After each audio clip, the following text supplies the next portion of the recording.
clean. There is nothing we can do. We have another 10 minutes tops before this ship sinks like a stone. 60% of the left cabin has been flooded, as well as 75% of the right cabin. The ship cannot survive such a ferocious storm. Timekeeper, we should get ready for evacuation. Prepare the teleport soft disk. Wait, what are you talking about? Are we going to abandon the ship? These are just some breezes and ripples. Won't last longer than a blink of an eye. Just hold on to the wheel and we'll...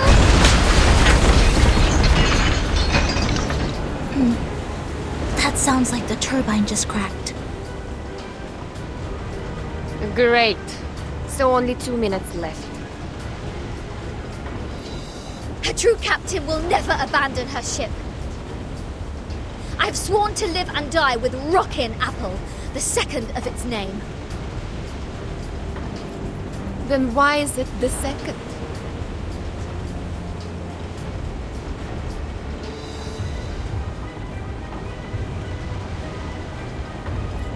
Damn it. Sotheby just bought us this ship. I racked my brains to think of all the assurances I could give to get that governess off my back. I think it's better for us to embrace the fact that all things would come to an end, Captain. Sometimes, deserting is to leave for another battlefield.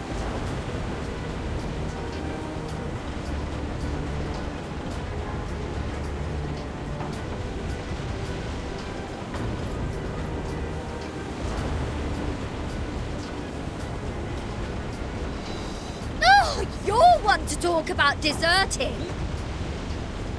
If it wasn't for you, we wouldn't have ended up like this in the middle of the...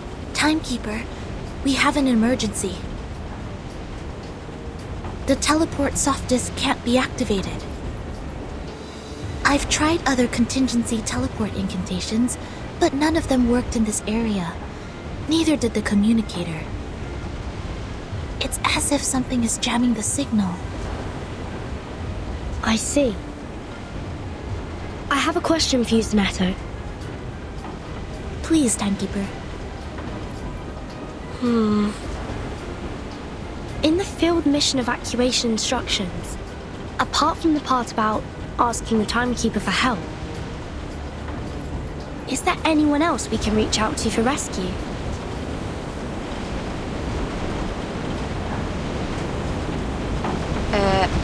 Seriously, Vertian.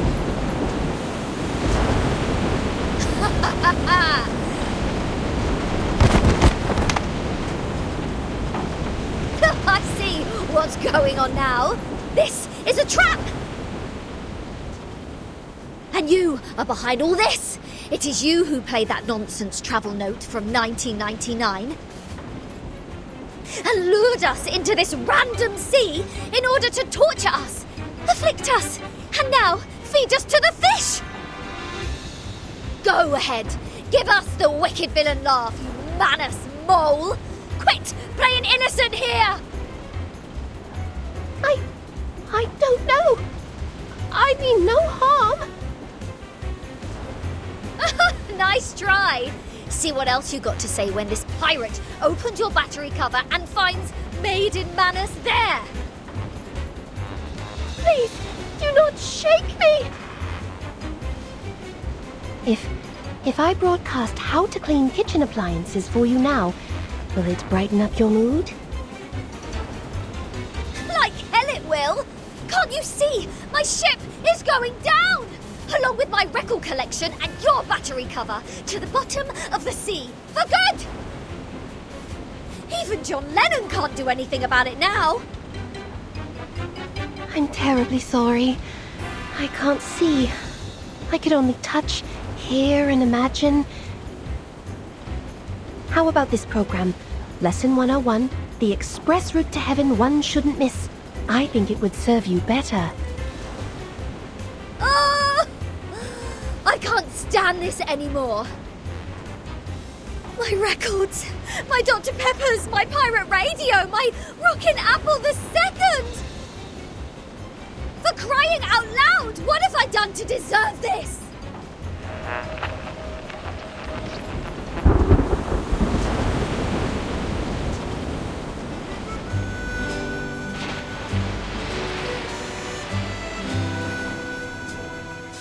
Well, she did try her best to pick the music.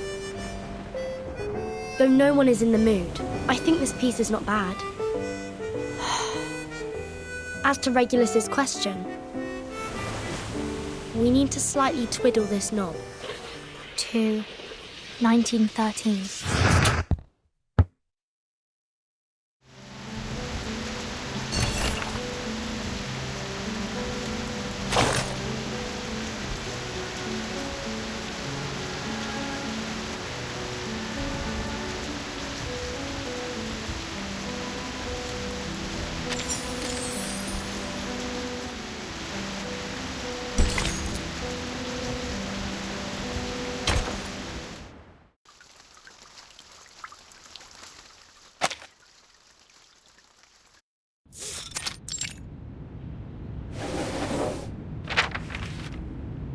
This is... the official letter of appointment from the Foundation. Congratulations, Virgin. After the long evaluation period and the re-examination, the Storm Reformation, Manpower and Discipline has been officially approved by the Pact's Security Council. Team Timekeeper is now a legitimate, independent department. You are now granted a more flexible autonomy and independent budget.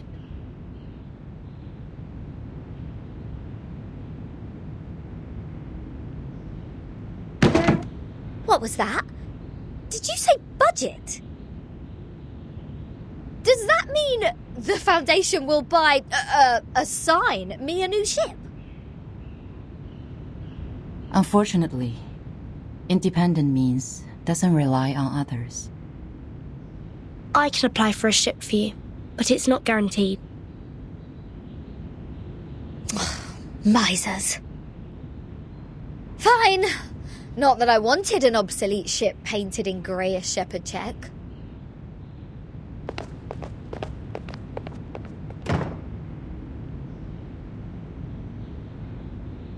However, the price of passing that bill is to let the Foundation keep its authority to discipline unregistered arcanists. The arcanists who have been and will be assigned to the Timekeeper's team will be put through a risk assessment procedure carried out by the Foundation. Those who are in lower risk categories only need to receive primary artificial somnambulism training, while the high-risk ones will go to the School of Discipline. But I will make sure they will be registered as members of Team Timekeeper when they enroll. I see. I have only one question. Are you still our point of contact for the Foundation, Madam Z? Yes, of course. Then I have no further questions.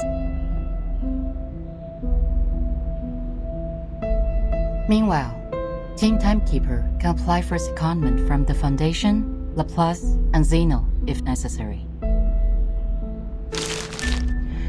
You can check this file for more details.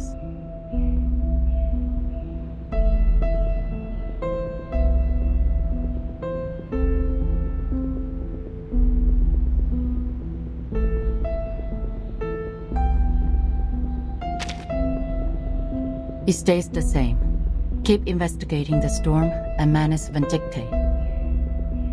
You can make your own plans of action. The Foundation only needs a monthly report on the result. You're the first in command, Virgin. Okay. You already have a target, I assume. That base that Manus used to keep its Elite house 4 years ago. It has never been reversed by the storm. I'd like to investigate that place again. So you've been there many times. Well, that'd make a good start for Team Timekeeper. I'll arrange for some people to meet you at the base. I think you'll have a great time together.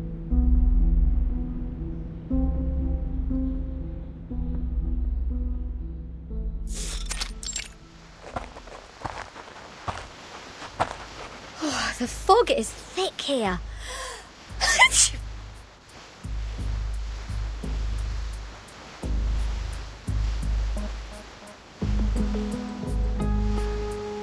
It used to be the nest of Elitiaus, a kind of creature resting in valleys with abundant water resources. What's more, it's winter now.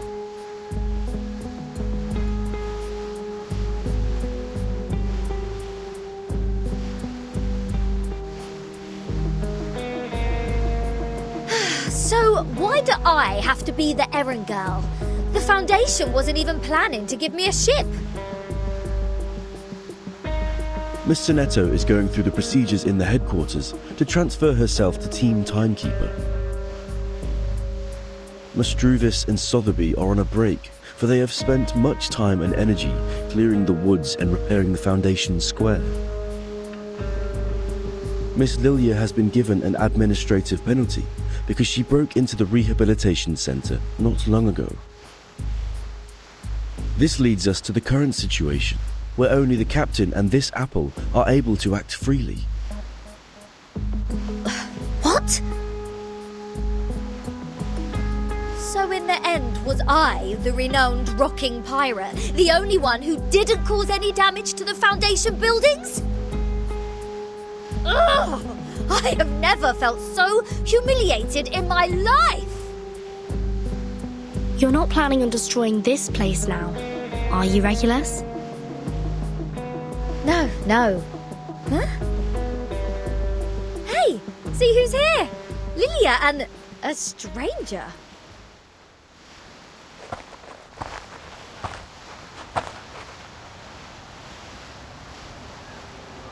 What took you so long? Fell into a gutter?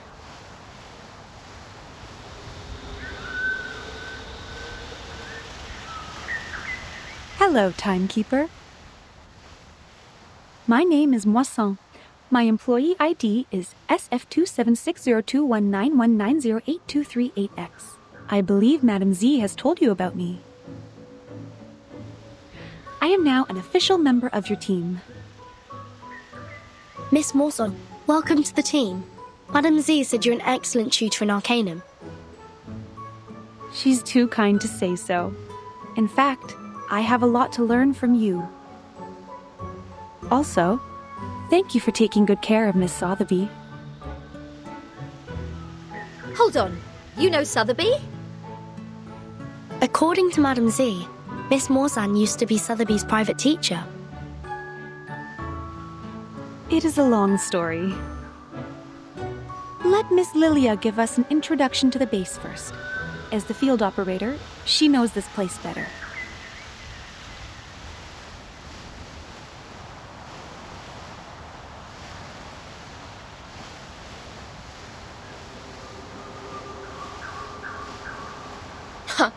After I got promoted and transferred to the headquarters, those exciting outbound missions have been removed from my schedule.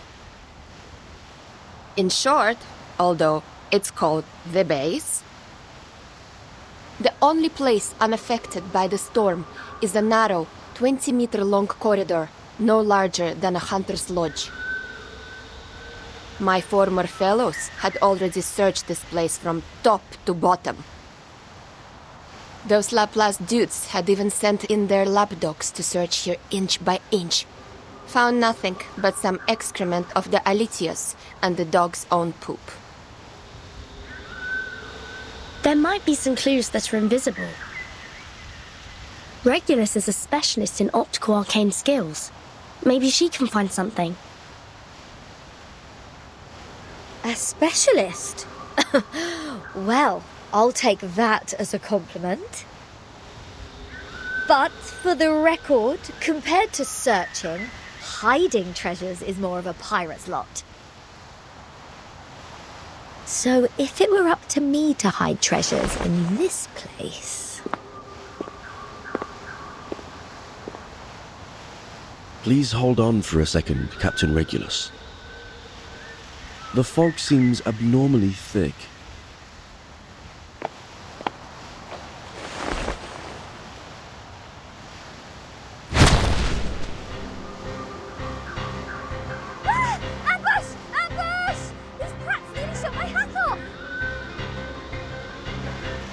Lucky you, they hit the jackpot right away.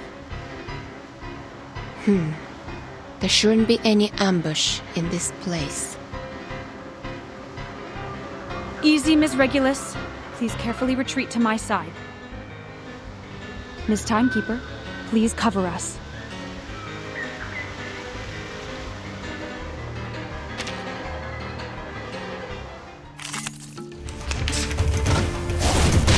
Hey, I'm the support staff.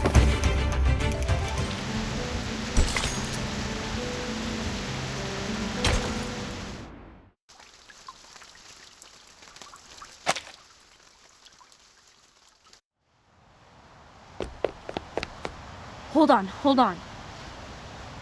It was a misunderstanding, Timekeeper. We attacked to defend ourselves. We are not the enemy.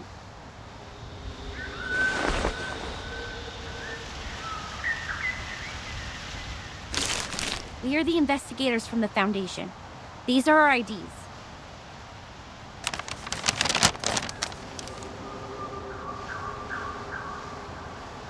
The base has been deserted long ago, right? What's the purpose of the investigation now? The outside world has been reversed to 1913. We are here to collect the lost scientific devices from the 1970s. Science and technologies are regressing rapidly due to the storm. Those old devices, which used to be outdated, have become valuable to us.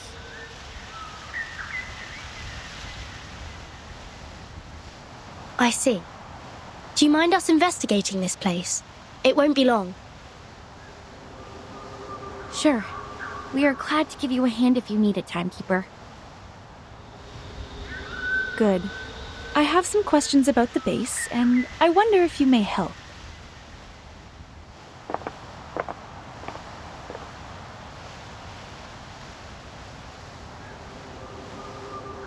So it was just a mistake. Back to treasure hunting now?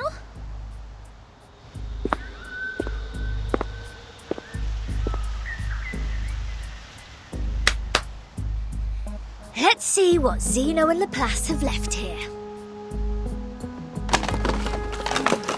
Infrared shotgun. Oh, Magalev auto feeder. Kato calibrator. Oh my god! And a full box of Laplace's military chocolate. Vertin! Come check it out! This is all good stuff. Solid MREs. Ahem. This pirate with a heart of gold wouldn't mind tasting it for you. I don't mean to rain on your parade, but even dogs won't eat those things. It makes Alitia's excrement smell better in comparison. That being said, to the best of this apple's knowledge, canine animals shouldn't have consumed any food which contains theobromine anyhow. Then can I have it or not? There is nothing to be worried about, since the captain is not an animal of the Canidae family. Well said, as befits the first mate of mine.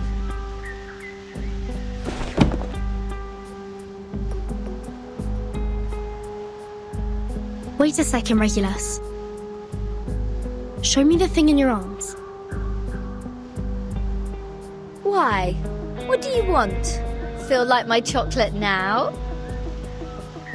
No, the supply box. It has my name on it.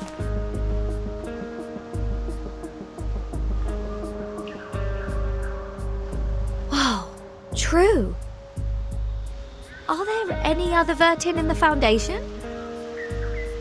As far as I know, no one is called by that name but me.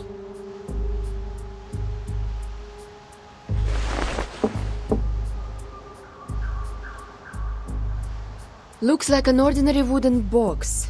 But these ordinary boxes are always the most dangerous.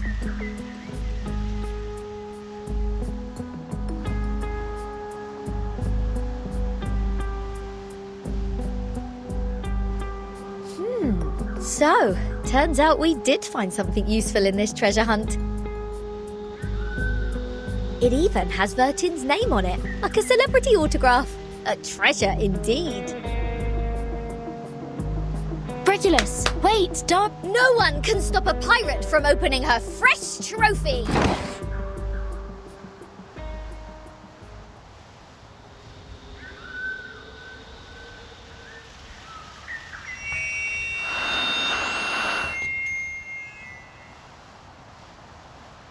News of the day.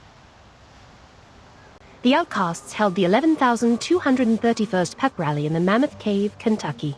They eventually unanimously passed the principle of dozing in spring, relaxing in summer, slacking off in autumn, and hibernating in winter. Practical Modern Incantations has now been reissued for the 77th time. We are now at the end of the 20th century. This book still remains the #1 book on the list of most regretful purchase on Classic Score by The New Yorker. Biographer Erd has recently published her latest travel notes, Roaming in Apeiron, which has started a new round of craze for traveling in the Aegean Sea region. The chief editor of The Voice of the Millennium strongly recommends this book, praising it to be the literary reproduction of the romantic, elegant, and classical dreams, a glimpse at the golden era. Among them, criticisms abound. The Babylonian Review issued a warning that the author's observation of the Apollo star was fatally inaccurate. Self-driving tourists can easily get lost in the Gorgon Current backwash if they do not correct their direction by 3.14 degrees on the Ford Sextant Model T. Time for late-night news. What? End of the 20th century? Voice of the Millennium? Is this radio broadcasting news in 1999?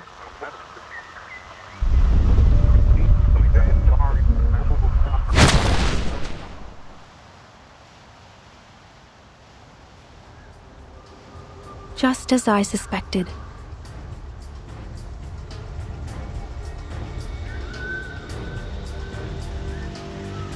Since Timekeeper hasn't reported the time of this era to the Foundation, you two, as the Foundation's investigators, shouldn't have known what year this is.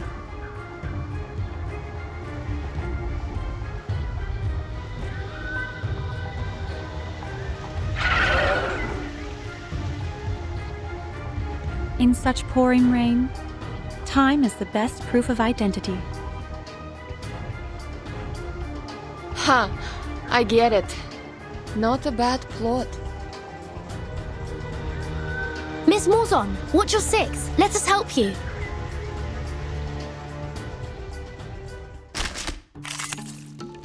I know the moon, and this is an alien Flying city. handbag for only 3,000 Clippidantes.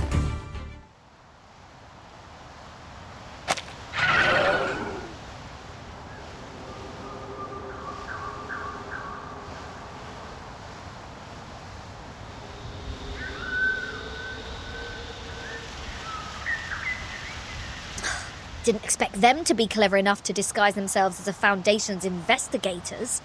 They sure have learnt a thing or two.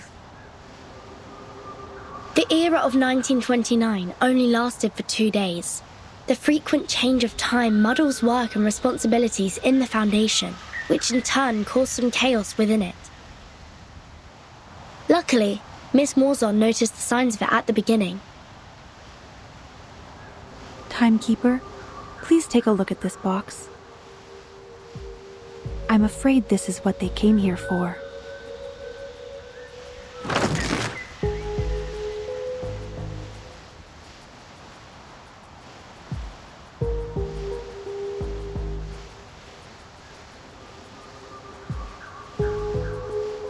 This is... the Manus Marsh they used to stay immune to the storm.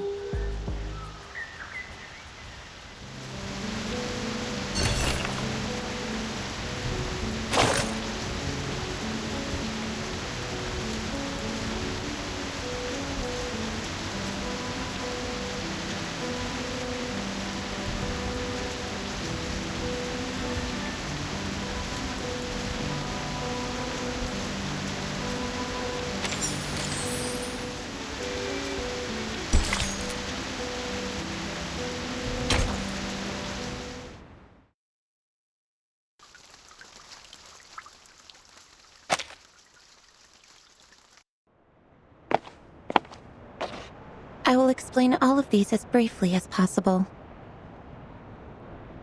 Good news. The analysis report on the mask you submitted to the Scientific Computing Center is now available, Timekeeper. We found the same component in it as the raindrop from the storm. This is a component named asymmetrical nuclide R by the Scientific Computing Center. Its name comes from the bifurcation structure it presents under the Arcanum imaging. The Scientific Computing Center has also run some tests on the samples of the raindrops you previously submitted. After removing all water, mud, human hair, and dandruff within, the remaining unanalyzable component is what we called asymmetrical nuclide R. What a familiar name.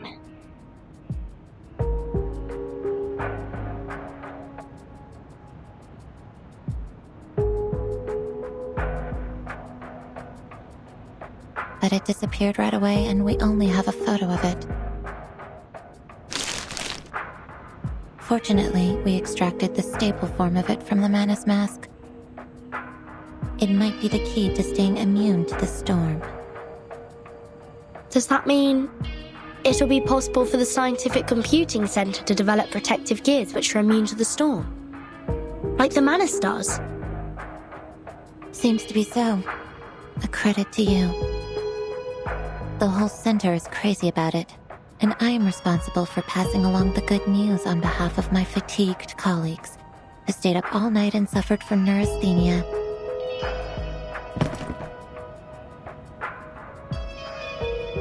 We need more samples. This is a sampling device for asymmetrical nuclide R. It's the one and only. The manual is in the interlayer. I'll be careful. Thank you, Mesmer. Don't be. I'm just delivering this for someone else.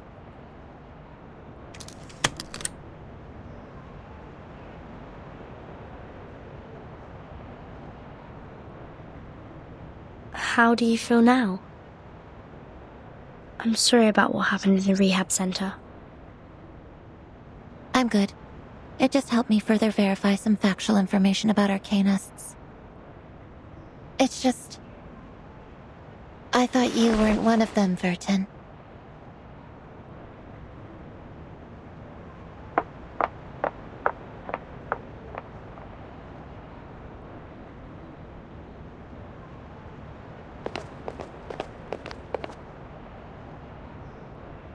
I just heard some spirit-lifting news at the hall. Phenomenal achievement, Timekeeper.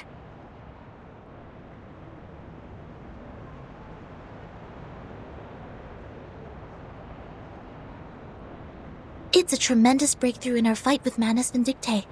Everyone at the headquarters is cheering. Although, I don't know what this component really is. Is it a kind of ritual? Or a unique substance? That'll be the next thing to find out in our investigation, I think.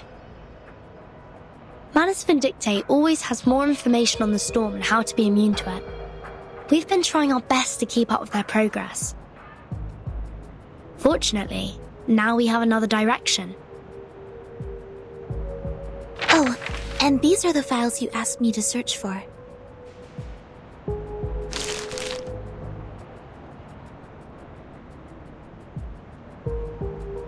Luckily, the SPDM library has every single issue of Global Arcane Geography since the 1960s.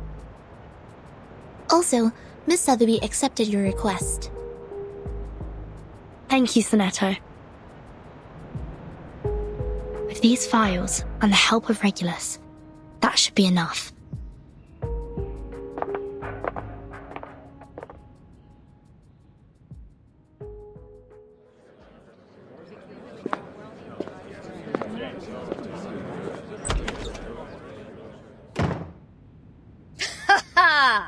Yeah, go on.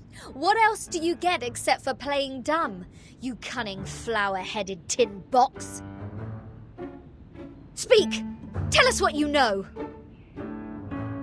Like, what were you doing in the Elitiao's base? In what way are you associated with Manus Vindictae?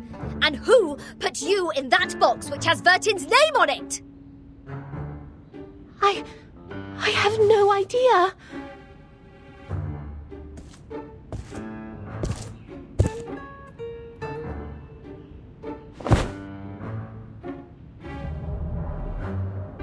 And those ridiculous radio programs, end of the 20th century, voice of the millennium and roaming in Apeiron.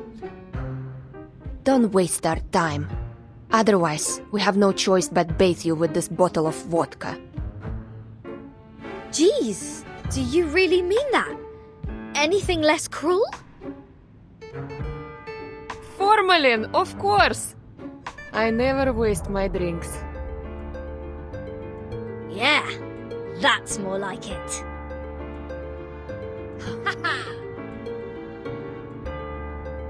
But I really don't know anything. I'm just the receiver of signals. Please believe me. When I woke up, I was already in that box. This interrogation won't get us anywhere. Laplace didn't detect any unusual arcane marks on her.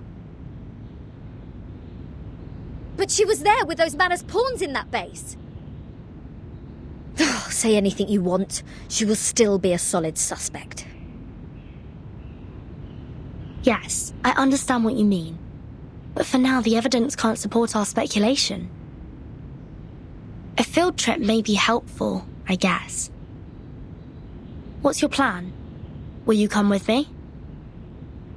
I've informed Madame Z. This will be the first official field mission of our team. Sotheby and Druvis are still on leave. They will not take part in this action. While Miss Morzon will stay put in the Foundation's headquarters as our contact. Wait, a field mission? Didn't we just come back from that Elitial base? Besides, where is this field? The Apollo star we just heard about means the sun. The Ford Sextant Model T is an arcane device produced in the early 19th century. The Scientific Computing Centre has one of those as a part of their collection. The Gorgon current is mostly created in the Aegean Sea, near the Balkan Peninsula. I remembered an Arcanum magazine in the 1970s had a detailed article about this and introduced the circulating current. I read it in the periodical room in SPDM. The current will be flowing backwards every time the Earth is at aphelion and perihelion. This is also known as the current reversal, which is on the 3rd day of January and July this year. And the time in the outside world is...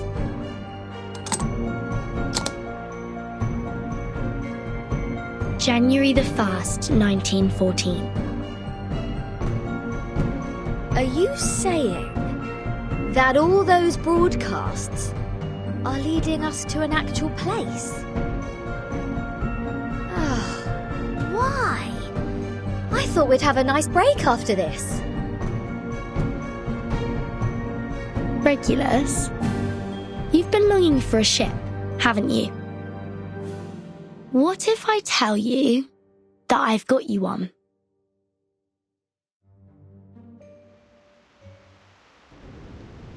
Now, hold on a second.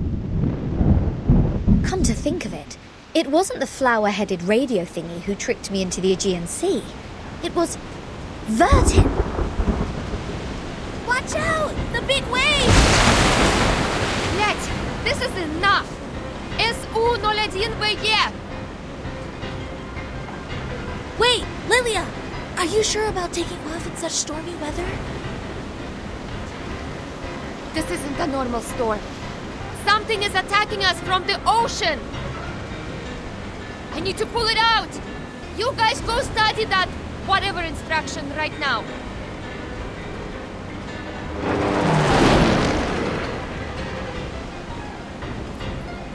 Haha!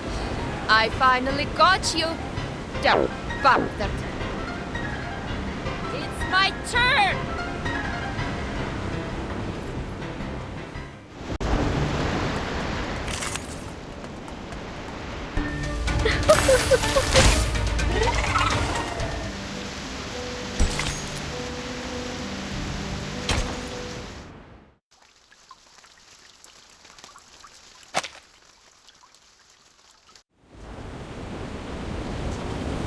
procede subito sera.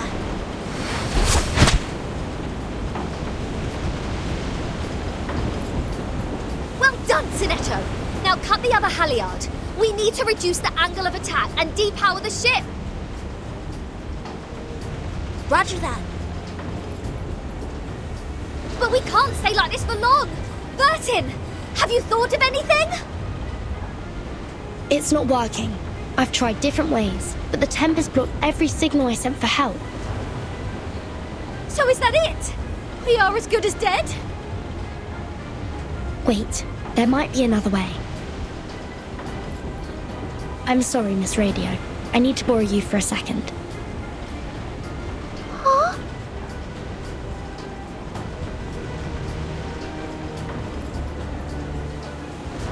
Field Mission Evacuation Instructions, Article 21.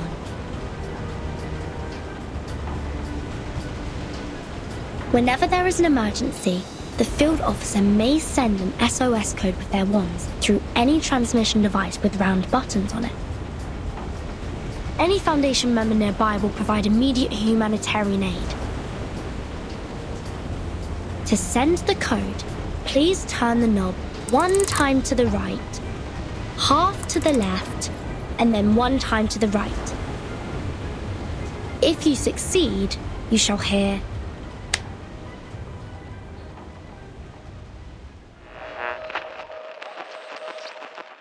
May the peace be with you.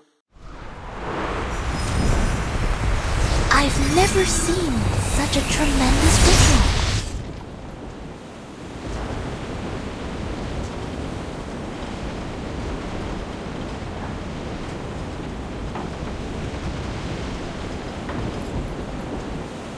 We are the Special Mission Squad Razor. Please show me your ID. Thank you so much. We are... Oh, we know you, Timekeeper. Even in our Special Operations Squad, you have quite a name. It seems you were in big trouble, huh?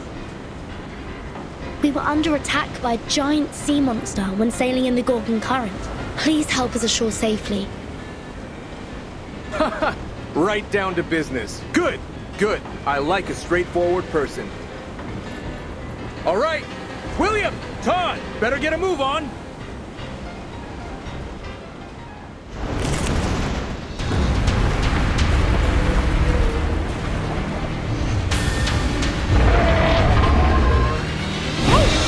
There. Oh, don't worry. I have prepared it all. I have prepared it all. It seems to be mixed up. It should be fine, right? Radio waves are everywhere. Everywhere.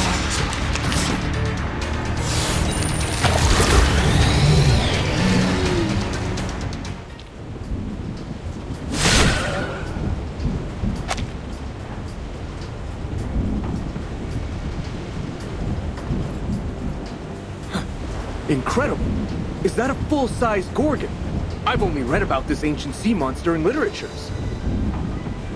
Watch out! Its eyes will turn you into stone! There has been no witness report of a Gorgon since the 12th century. I thought the current was simply named after the mythology. Well, it's my privilege to have the chance to fight against it, huh?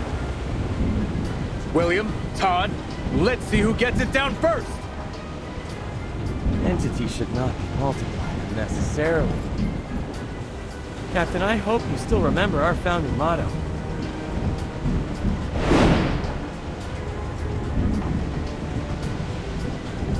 Want to compete with me in speed?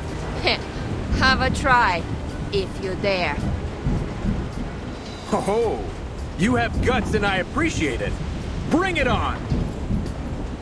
Speed up, my friends. We need to rush back to the Balkan Peninsula for another mission. Everyone, please wait a minute. The size of the sea monster. It's shrinking. What's happening now? It's gone out of sight. Oh, I have a bad feeling about this.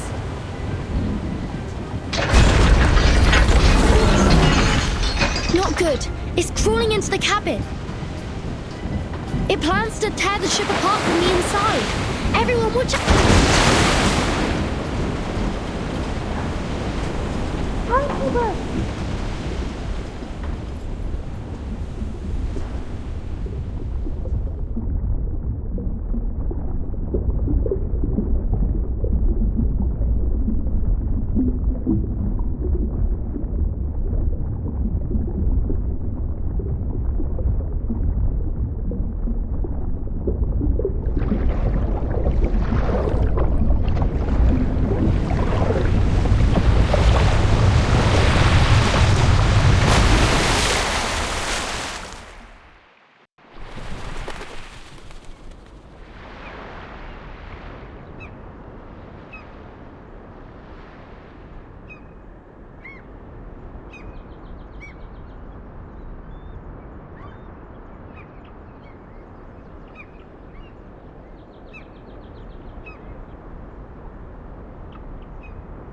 Your watch was wrong. Pardon me? Your watch was wrong.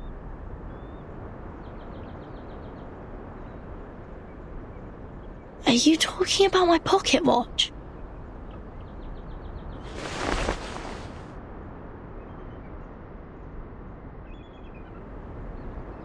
Your watch was losing time, so I fixed it for you. I don't understand. Do you mean this is the right time? Yeah. This is the year 2007, is it not?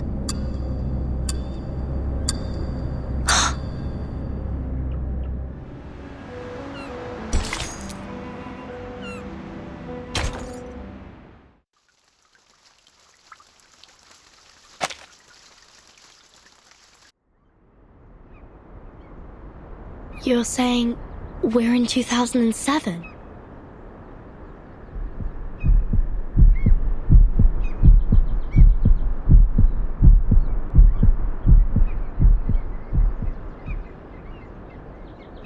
Do you know the storm? Is that how you call it? We call it the emanation. The tide of Numa is pouring down from above and converging. It would raise as a tsunami and break the world of matters where darkness abounds. I don't understand.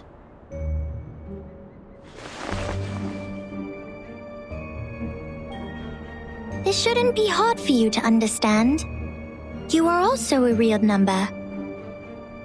I am 37. What's your number? I'm Vertin. No. I'm asking your number. The scripture says only the people who are still in search of their essences would identify themselves by a combination of meaningless phonetic symbols.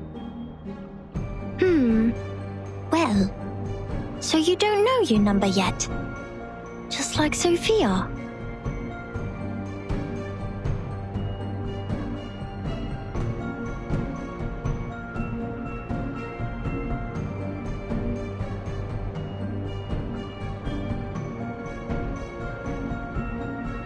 Have you seen my companions? Yes. Are you looking for the integer or the fraction? Or the irrational number?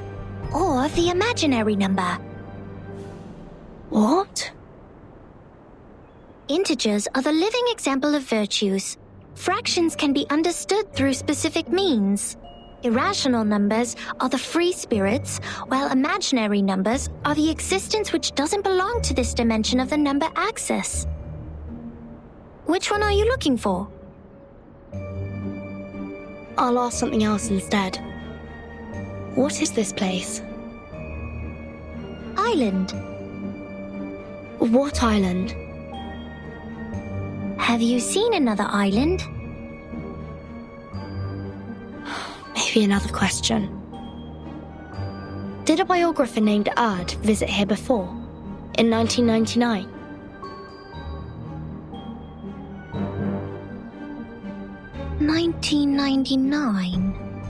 Oh, 1999.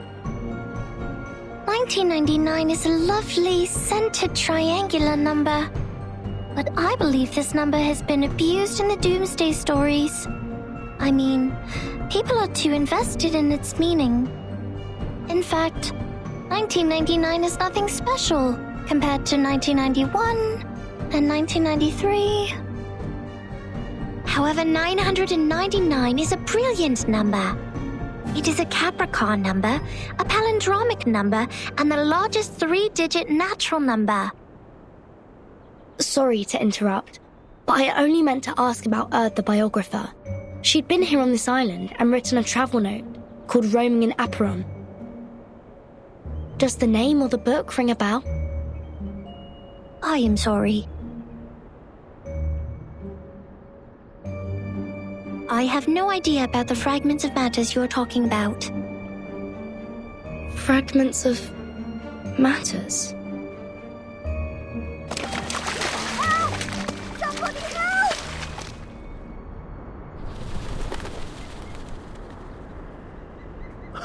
help! Captain, you should go.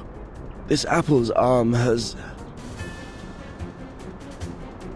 No! Mr. Apple, stay with me for a little longer. Piss off! Shush! You wicked dolphins! Mr. Apple is not your breakfast, nor are my records! Huh? Isn't that Vertin? Vertin! Are you done with the standing and staring? Come give us a hand!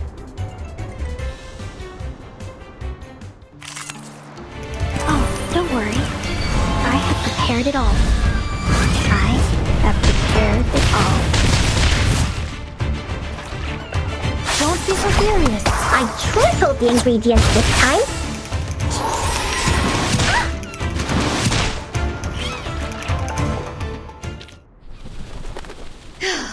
Thank God you are here, Vertin. Mr. Apple and I were this close to being made a stargazy pie by these clever bastards and served to the dinner table. You've also been incredibly helpful, Regulus. Is that so? Like how? You rebuild my confidence in communicating with people. Have you seen Sonetto and the others? No, I woke up on a dolphin's back. Thought they had saved my life at first and was quite grateful to them, but the next moment they just started all the beating and biting. They think you are an irrational number. That's why they bit you. Whoa! This little lady made me jump. Vertin, who is this long-haired stranger?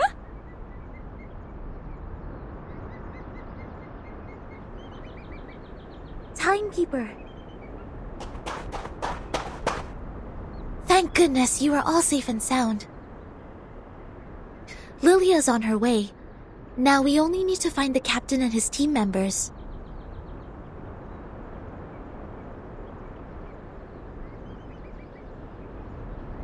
Sonetto, these people are... They are the Apeiron believers. They lent us a helping hand after the ship went down.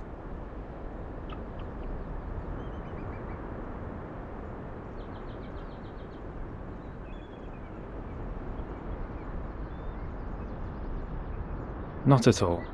An integer is under an obligation to help his kind. Miss Sonetto, have you found your friends?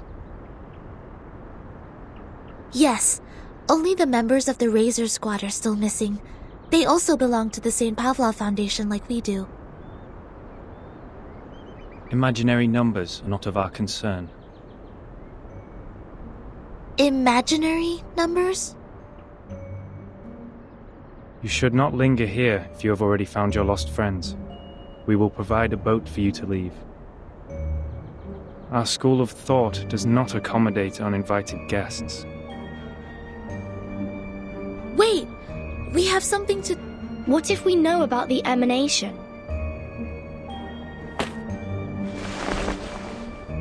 We are the investigators from St. Pavlov Foundation. We are glad to share the information about the storm, or the emanation.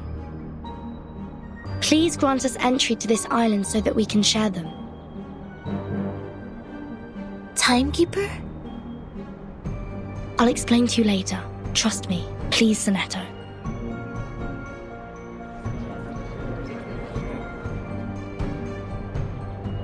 Come this way. We will talk. However, only integers and fractions are welcomed here.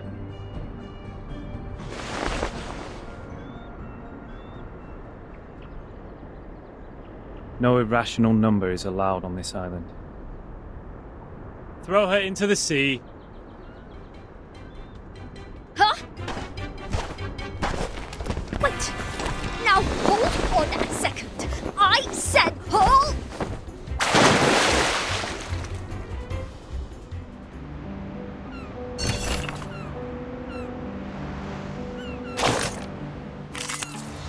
Time to check my calculation.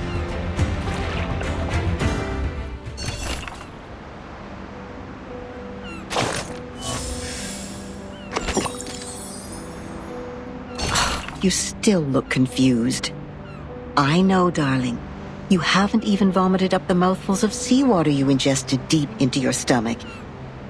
Just relax and lie where you are.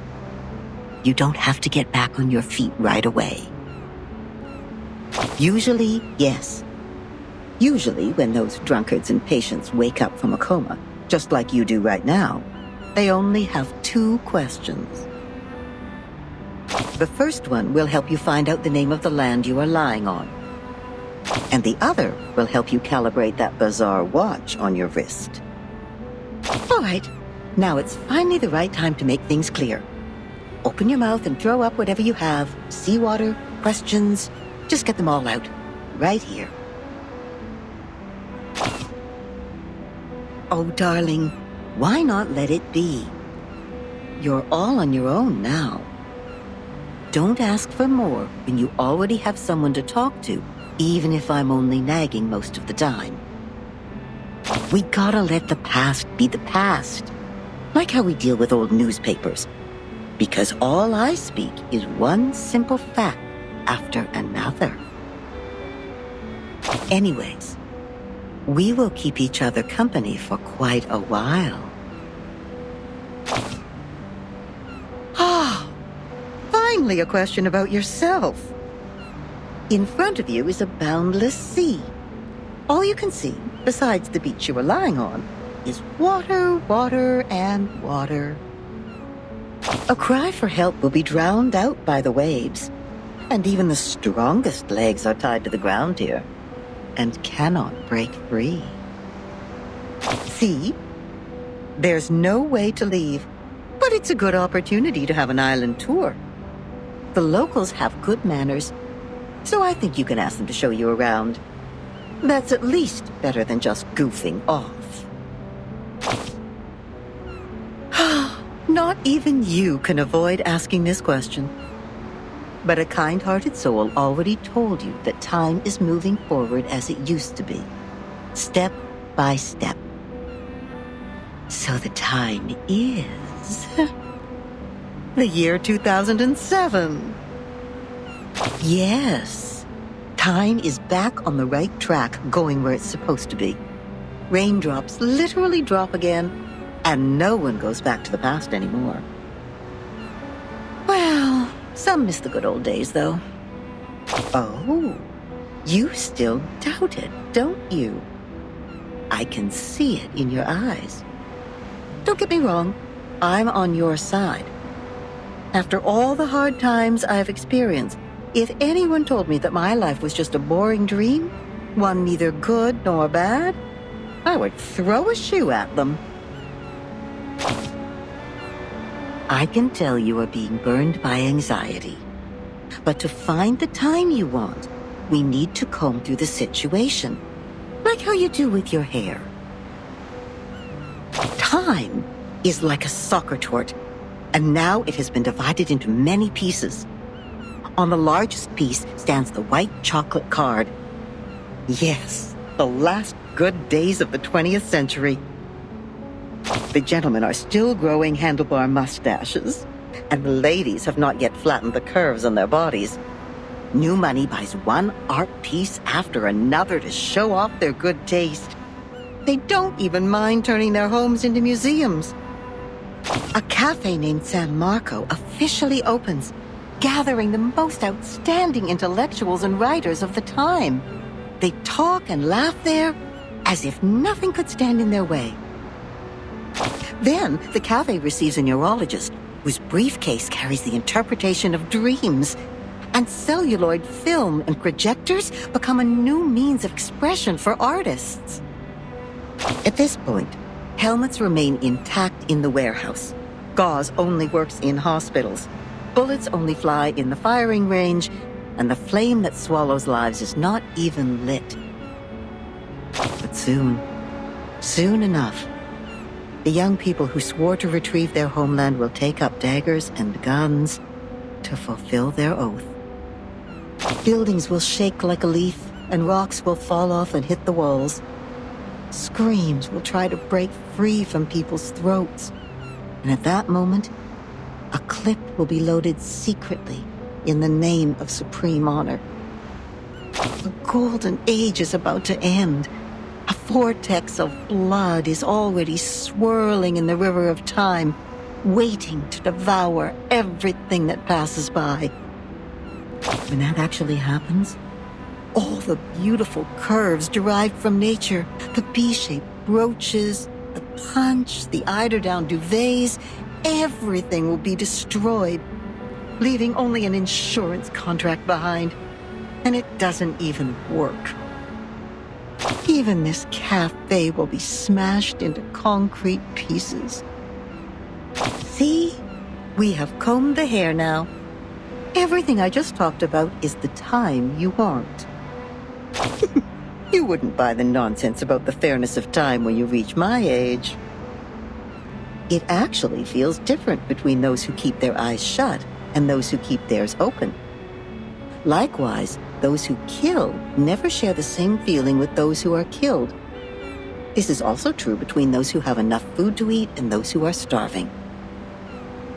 All right, that's it. I've talked enough. Now get up, darling, and brush the sand off yourself. Trust me, you will find your own answer to this era.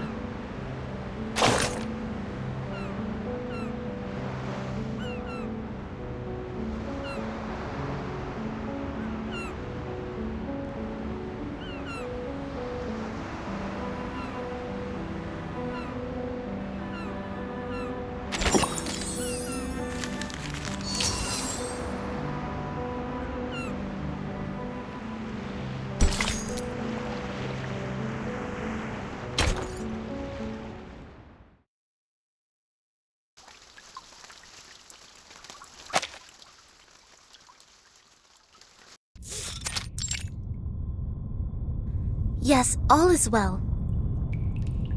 Those dolphins sent us to the other side of the currents. And one more thing, Captain, and I'm asking this with no ill intention. May I know your lineage?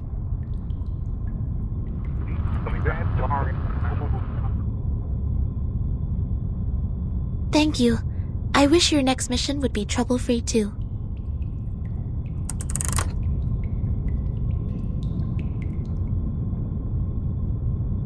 The members of the Razor Squad are all humans. It's clear then. Real numbers refer to arcanists, and imaginary numbers mean humans. Then what is the rest of this nonsense? Sonetto, Vertin, and this apple are integers. While Miss Lilia and I are fractions. Don't bother asking. I'm pure blood. This apple is also made of pure apple juice. I only consume 1.5 volt DC.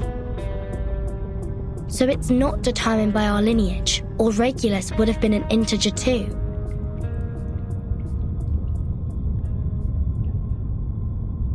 So why on earth am I the irrational number? Why only me?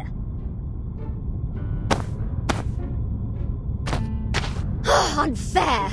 I demand the ruling to be changed.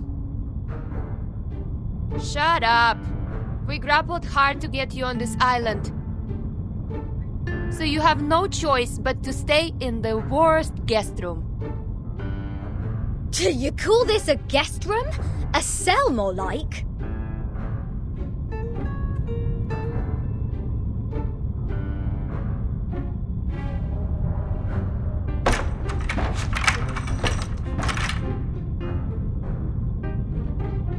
Perhaps this piece of news will cheer you up.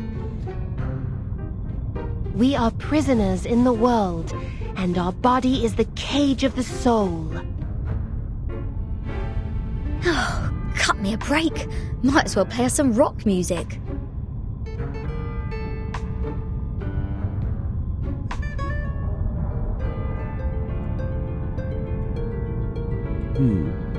Seems the residents on this island venerate integer numbers.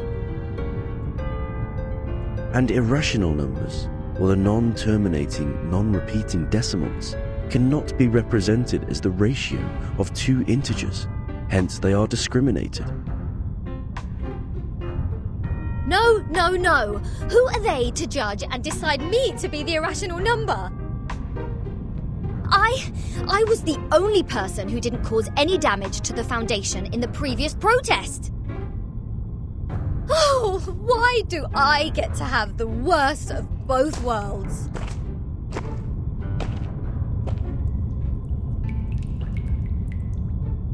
I've requested information from Ms. Moisson about Apeiron, but it will take some time for the files to come in. The captain of the Razor's Special Operations Squad told me this might be a settlement of a group of Arcanists who have been long cut off from the world. Unlike other unregistered Arcanists, these people chose not to live alongside the humans. They still lead an ancient Arcanist way of life and follow the old customs. We must be meticulous when getting in touch with them. But they used modern mathematical terms. And that girl talked about Caprica. He was an Indian mathematician active in the first half of the 20th century. I think they are not living in complete isolation.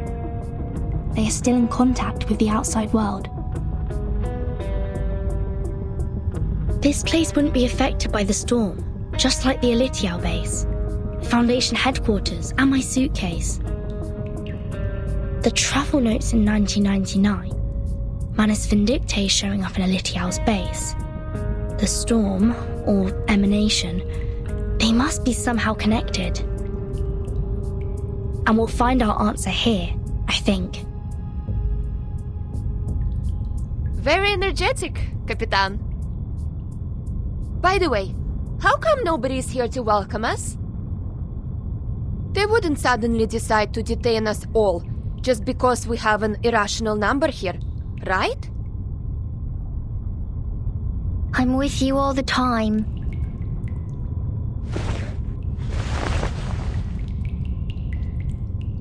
Six asked me to welcome you. Ah! Scared me again. What were you doing hiding in the corner? Because it seemed you were in the middle of proving a conjecture. According to the scripture, disturbing others when they are giving proof of their arguments is as sinful as eating beans. I don't want to be bound to the rocks of the Caucasus Mountain and have vultures eat my eyes after my death. Eating beans? Eating beans is the sin of sins. The biggest, worst, and ugliest crime. People eating beans will never transmigrate. They deserve nothing but eternal punishment. What? Are you serious? Is this rule only for soybeans? What about broad beans, snow peas, chickpeas?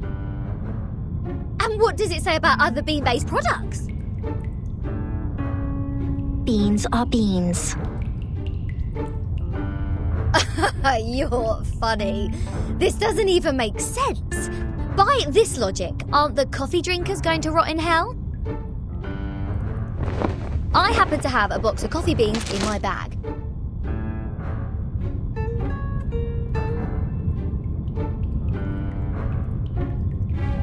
If I put one coffee bean in my mouth, will the vulture get me right away?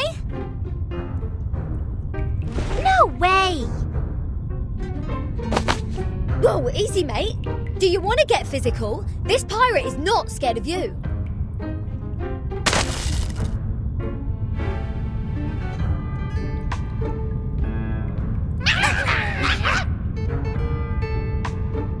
Not fair! The critters are coming to your aid! This is not good. We need to separate them.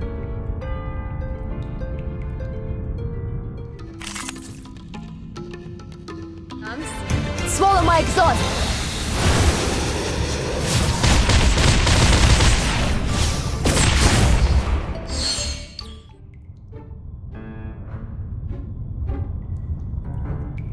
Let go! Let go! What are you, a dog? Oh, Vertin! Sonetto! Lilia! Get her off me!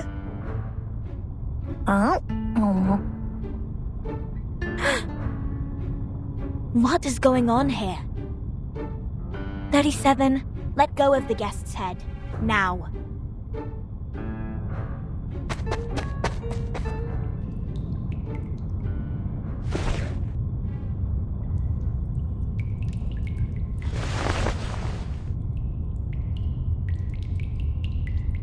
Sorry that I'm late.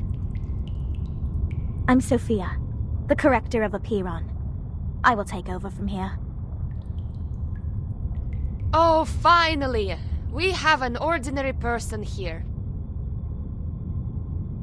Please, let's talk on the way to the outside.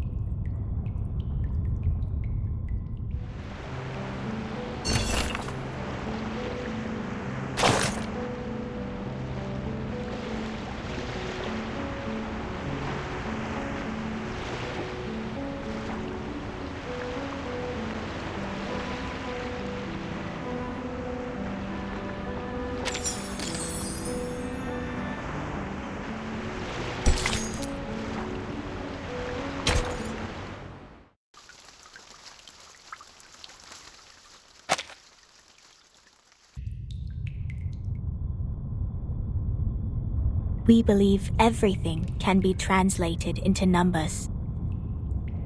Things are made up of numbers, and mathematics is the key to opening the gate of truth.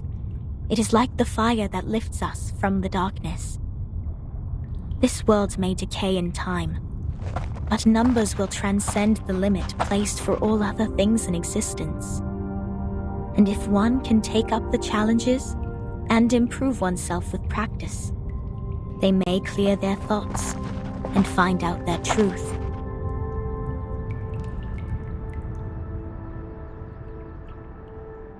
That is, to find out the number of their soul. Oh, this is more like a place for proper conversations.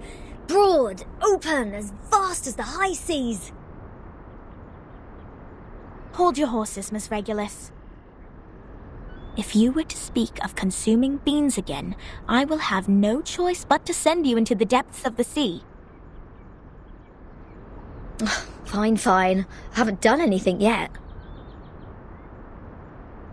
Miss Sophia, could you please repeat all the taboos on the island? It was too dark in there. I didn't take them all down. Worry not, Miss Sonetto. I have them all recorded.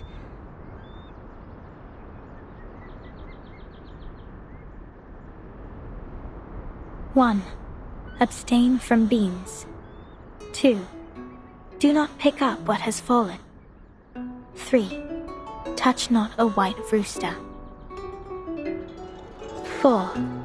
Do not poke the fire with swords. 5. Do not jump over a crossbar. 6. Do not cut wood on a main road. 7. Do not enter the hall in new garments. Enter the hall from the right, and leave from the left. 8. Do not keep swallows around your house. 9. Do not sleep on a grave. 10. Make the bed as soon as you wake up, leaving no imprint of your body.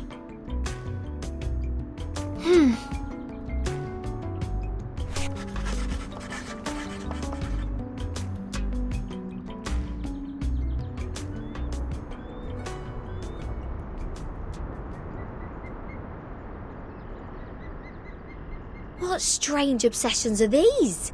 Even the police in London would be less officious. This is an archaic arcanist group we're dealing with. I assume they have their own reason for these. But what else are we going to do if we can't pick up the things on the ground? Just let it rot? Oh, this doesn't even make sense. You are indeed an irrational number. Huh? What about me? Though I can't identify the exact number of yours, it's never too hard to tell the number types. Like you are a very typical irrational number. Irrational numbers are disobedient, sometimes unreasonable, and they hardly play by any rules. Just like the non-terminating random numbers following its decimal. These numbers are the floating points, or the noises. People of this type are the random ones whose actions show no pattern whatsoever. Disobedient, unreasonable, never play by the rules. So that's what their judgment is based on. Oh, she even gets the rock and roll part right. Stop pulling my leg. This pirate will not so easily be defined. What about you? What's your number then? I'm still learning. My time to reveal my number has not come yet. Oh, you don't know? Well, I can help you with that. You are an irrational number 2.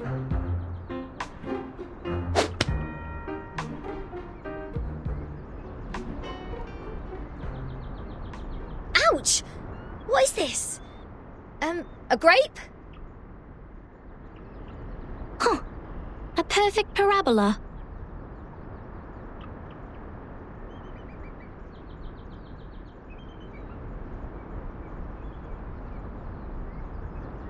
Oh, it's you again.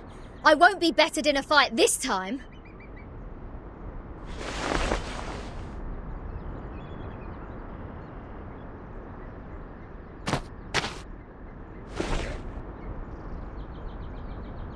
$37? Shouldn't you be off preparing for the doctrinal meeting?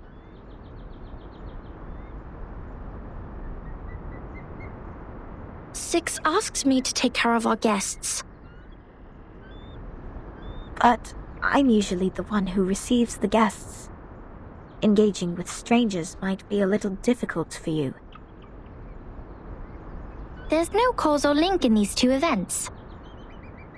People always bother you with trifles only because you're fine with it. Do not sleep on a grave, and do not cut wood on a main road. Idleness is the cause of the breakage of one's flesh and soul in the long journey of perfecting oneself. Those who have not yet found their numbers have even fewer excuses to be indolent. Besides, why would you place the head of a guest in your mouth? She said she's going to eat beans. That does not justify your action. Come to think of it, is she safe to bite if she had consumed the beans? Wouldn't that make you the bean eater as well? The right way to deal with this is to throw the offenders into the sea. Let the Gorgon current take them and confine them in the ever-repeating circular motion. Oh yeah, this is the most optimal solution. How come you didn't think of it? This is one of the most basic set problems. Hello? Are we done with the chit-chatting? Conspiring to my face to throw me in the sea. Mind you, this pirate's tolerance has limits.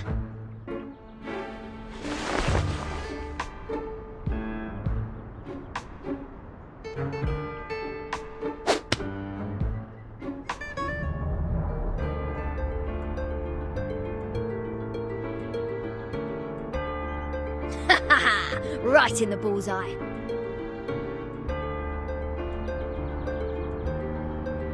What? What's that look on your faces? An eye for an eye, a tooth for a tooth. I didn't start this. Regulus, did you just pick up the grape that 37 threw at you earlier from the ground? Did you just violate the rule of not to pick up what has fallen? What?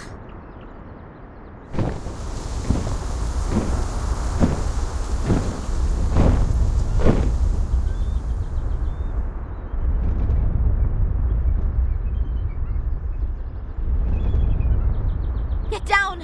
Abraxas incoming! It will take the offenders with it! A chicken's head and 2 snakes as a feet. What? What on earth is that? This is not good. They seem dangerous. Regulus, come to my side.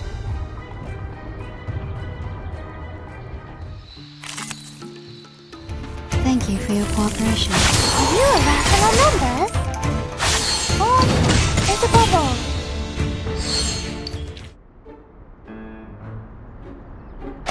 Regulus!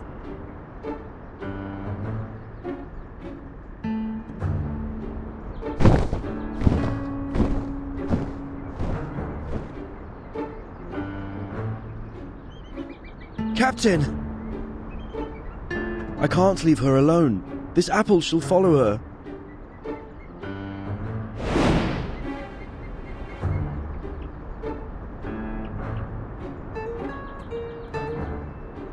A toast to Regulus. To her ever-fighting spirit of breaking away from jails, no matter how many times she has been put behind bars. Luckily, she didn't have any beans. May her soul be cleansed in the dungeon. What a mess. Ena eftegramot mima, schematizete otan enosume dios semia.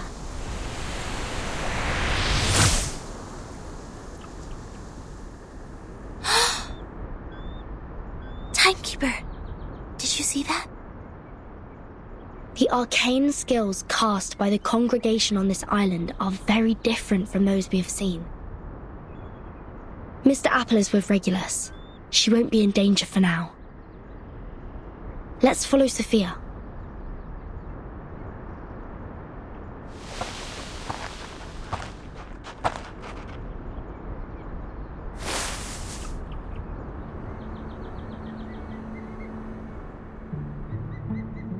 We have wasted too much time on unnecessary matters. Miss Furton, this is the place you've journeyed to visit. The Hall of Apeiron. This is where we share our knowledge of Numa, which is also the storm you've been referring to.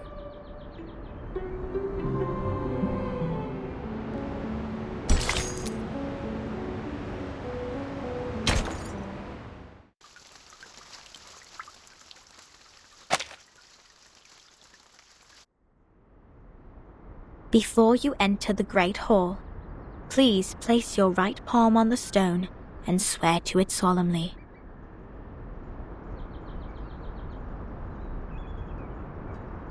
I wish to be baptized in the water of Gnosis and be rid of the long darkness of ignorance. I ask my tongue to be taken, for it has spoken mindless words, and I shall stay silent for the truth. I choose to leave the fragments of matters behind me and enter the great hall of forms as clean as a newborn. I swear to let matters stay in the world of matter and a form in the world of forms. I swear to reveal no secrets, or my heart shall be taken by the vulture, my body consumed in flames, my soul trapped in the endless wheel of birth.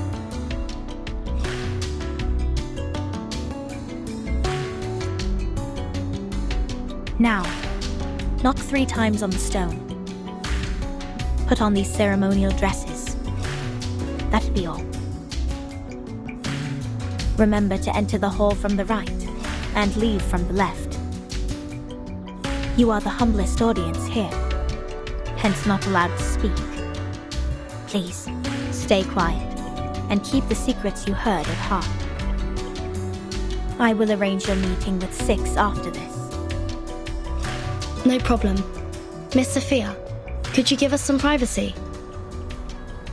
Please, enjoy. I have nothing more to say.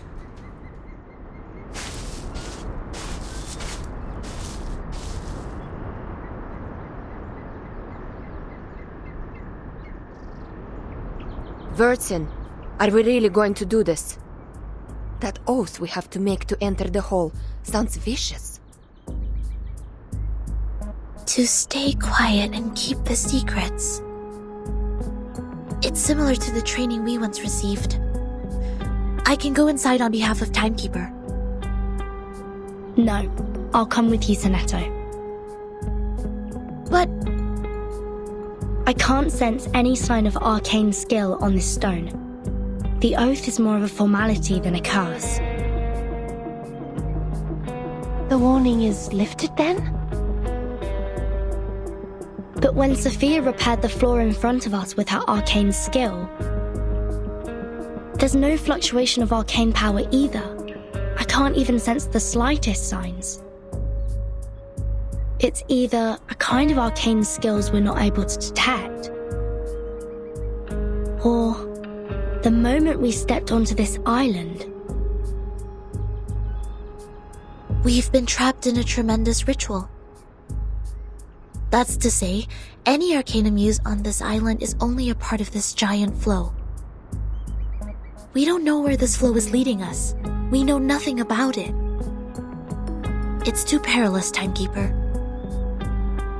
I know, Sonetto. But as long as we obey their rules, we won't get into other trouble. The doctrine of the Apeiron is to live in solitude and seek nothing but the truth. In fact, they've never been aggressive towards us. I think of this differently. Think, the pure-blood arcanist community, the unknown arcanum power, and the obsession with certain knowledge or identity. Sound familiar? Yet, we haven't spotted any traces of the Manus here. Manus Vindictae is like the rat living in the gutter. I don't think they will let go such a favorable chance. Which means we need to find out the truth. I believe in Timekeeper.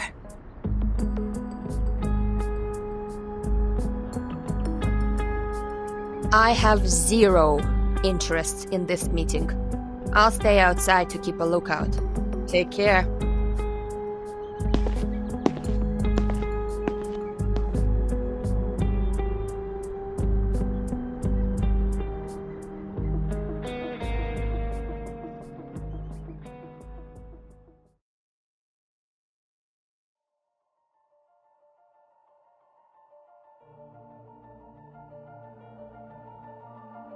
I wish to be baptized in the water of Gnosis and be rid of the long darkness of ignorance.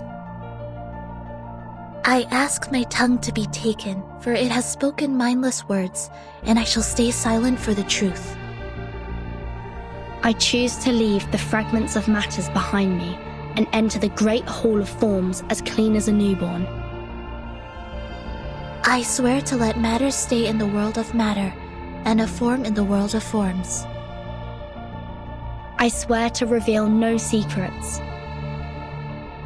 Or my heart shall be taken by the vulture, my body consumed in flames, my soul trapped in the endless wheel of birth.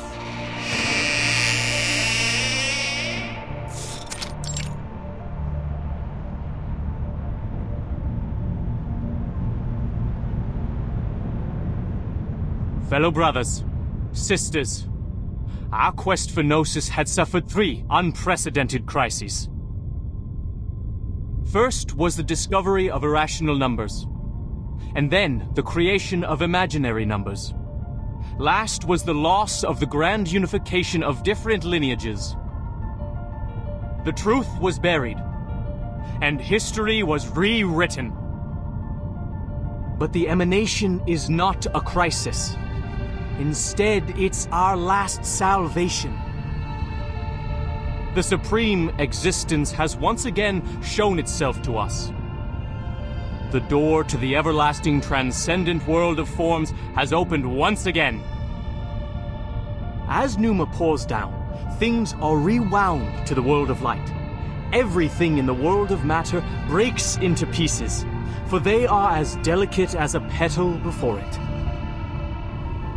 We, who have the honor to witness the emanation of Numa, have the privilege to survive the turning of the Wheel of Birth. Because we know the truth. Our survival is destined. It is the beginning of a mission to bring the unseen truth into this world.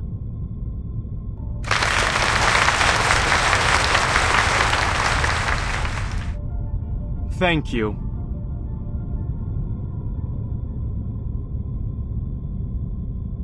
The next orator is 37, our smallest irregular prime, and the brightest star of Hermes.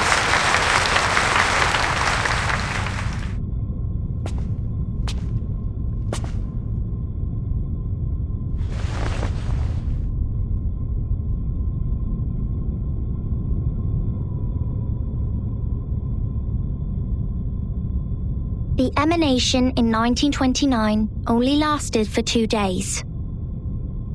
All methods to calculate the Numa emanation failed. We found no pattern in the occurrence of time reversal. All our efforts in the past 4 years have gone completely wasted.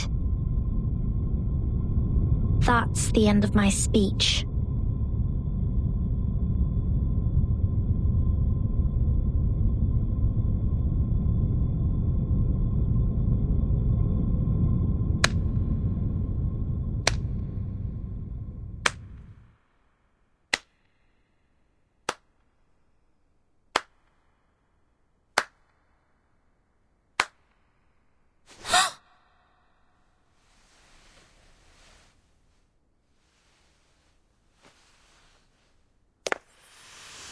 Regna sereno, intenso ed infinito. Shh. Who did that? Who broke the silence?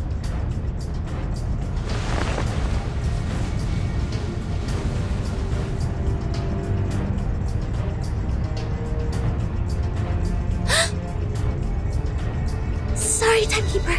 I just... Get ready to run, Snetto. The Abraxases are coming. Oh, it's a bubble. Don't blink. Oh, it's a bubble.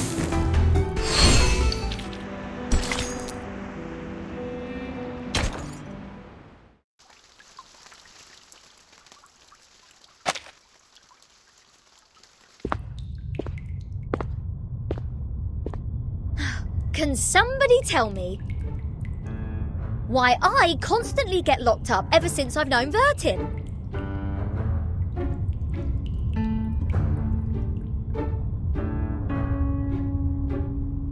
First locked up in a suitcase, then a Foundation cell, now this! Oh, what else could it be if Vertin weren't the jinx? Lads! I know what's going on! You got the wrong person! She is the most irrational number here!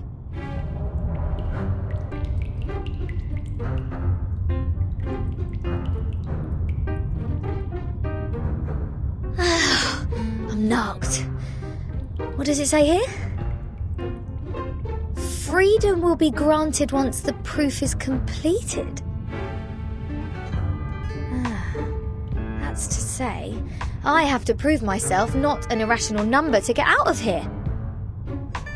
Which is exactly what I've been trying to do, isn't it? Rat!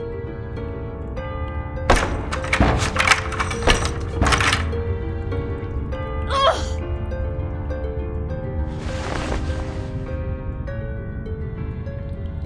Captain, maybe you're in the wrong direction. This apple presumes that the followers on this island have a close connection with Pythagoreanism. Pythagoras? That ancient Greek mathematician? The guy who said something about the opposite side of a right triangle? Isn't he the guy who lives in sometime BC? Maths is only a part of the Pythagoreans' achievement, but from a more universal perspective, they are a mysterious group of scholars. Believing things are made up of numbers, venerating integer numbers, abstaining from beans, and the religious collective lifestyle. These are all pointing to Pythagoreanism. The earliest Pythagorean school perished because of the discovery of irrational numbers, which explains their odium of it. At that time, a deviant student named Hippasus discovered root 2, and the theories based on the ratio of integers they hold dear were upended. Hippasus himself was drowned in the sea. This apple assumes they see the integers as the standard of virtue, and people can increase the number they rank through study and self-improvement. Besides, they are convinced that a numerical code is hidden in everything and everyone. Whoever can solve the code can obtain the truth of the world. Alright, now I know what's going on.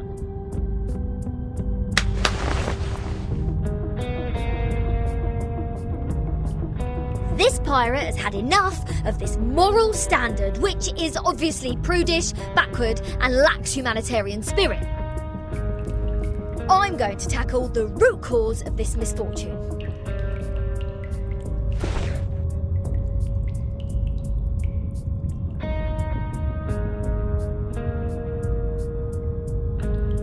I'm breaking out! Why am I not surprised? The captain quickly gives the sufficient and prerequisite condition to prove herself an irrational number. This apple may be able to offer some help.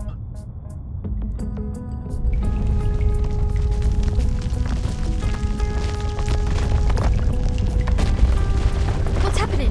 An earthquake?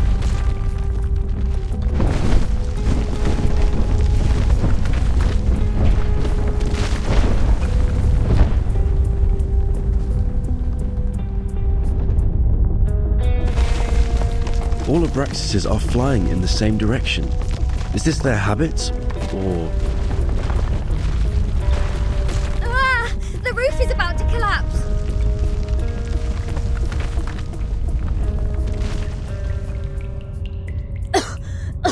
So far, this place has made the London Juvenile Detention Centre a heaven on earth.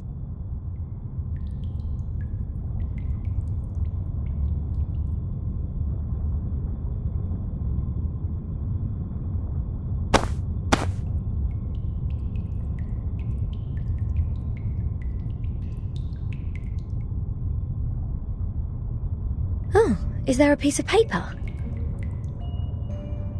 Did one of the Abraxases drop this? Strange.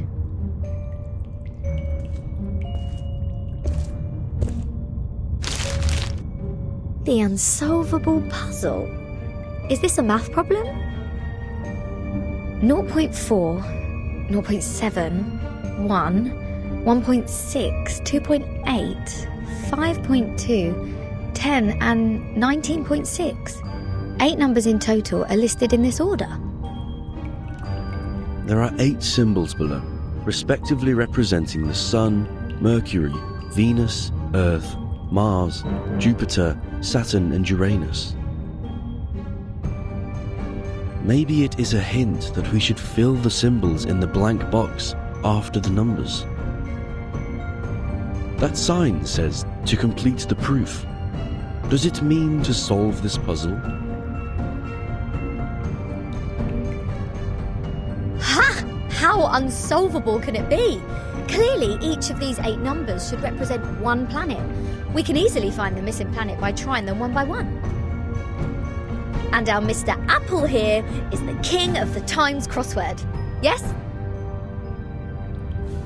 I think there is a difference between this and a crossword.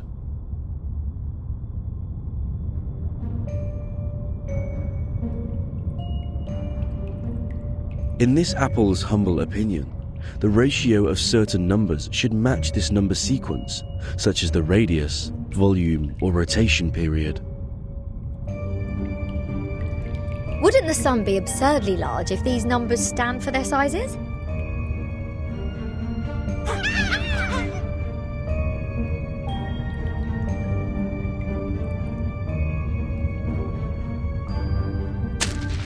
Hey! The underground critters are back! Go away! Don't touch my notes! It's not your food!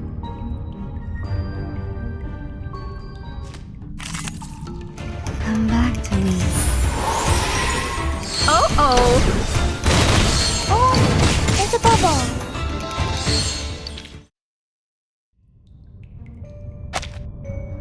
Hold on, please, Captain. Seems like the critters are trying to tell us something. They are pointing at the sign of the sun. Is that so? Even the critters on this island know math. The sun. What if the sun is just here to serve as a reference point? I read an IAU's report in the Times 2 years ago. You know, the International Astronomical Union. Earth's average distance to the sun is approximately 93 million miles. As for Mercury, the average distance is 36 million, and Venus 67 billion miles. Let's say if we take the distance between Earth and the Sun as one astronomical unit, then the distance between the Sun and Mercury would be approximately 0.4 units, and Venus 0.7 units. There you go! These numbers are the ratio of their average distance to the Sun to the Earth-Sun distance.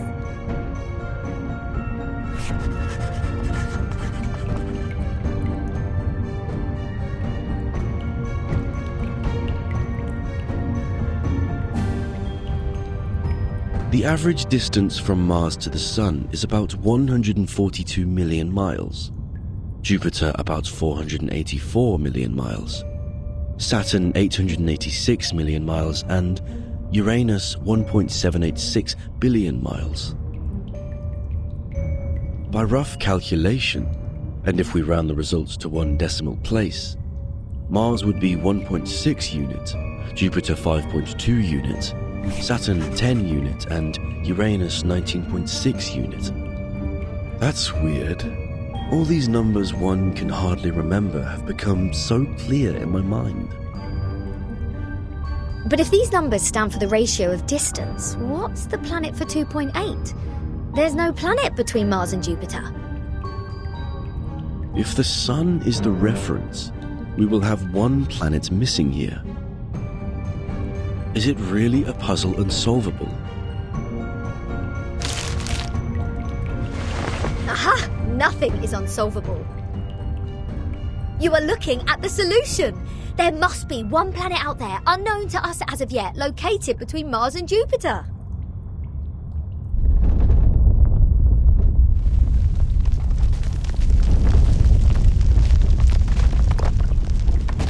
What now?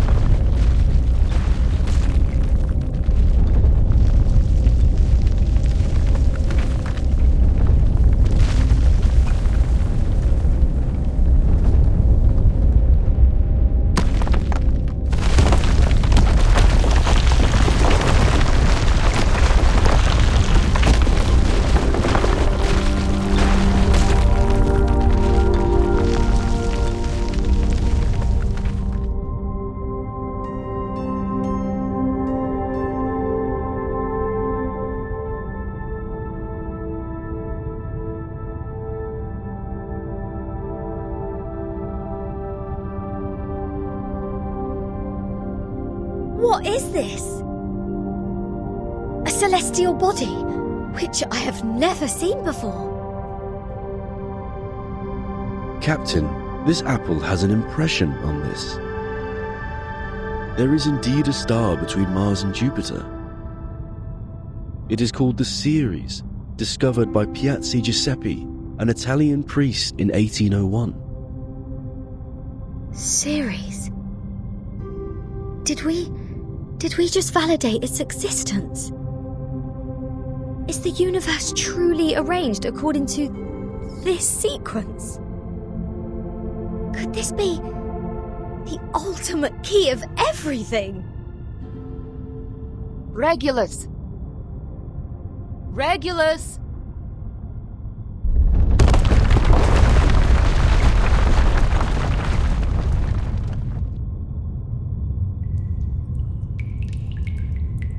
What are you doing? Got food poisoning after accidentally eating one of those critters? Odd. My head hurts. What was that?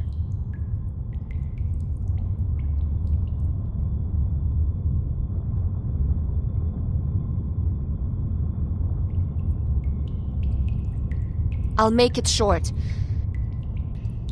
Stanetta is in detention. They're planning to sentence her to death by giving her the poisoned wine. Hey, what?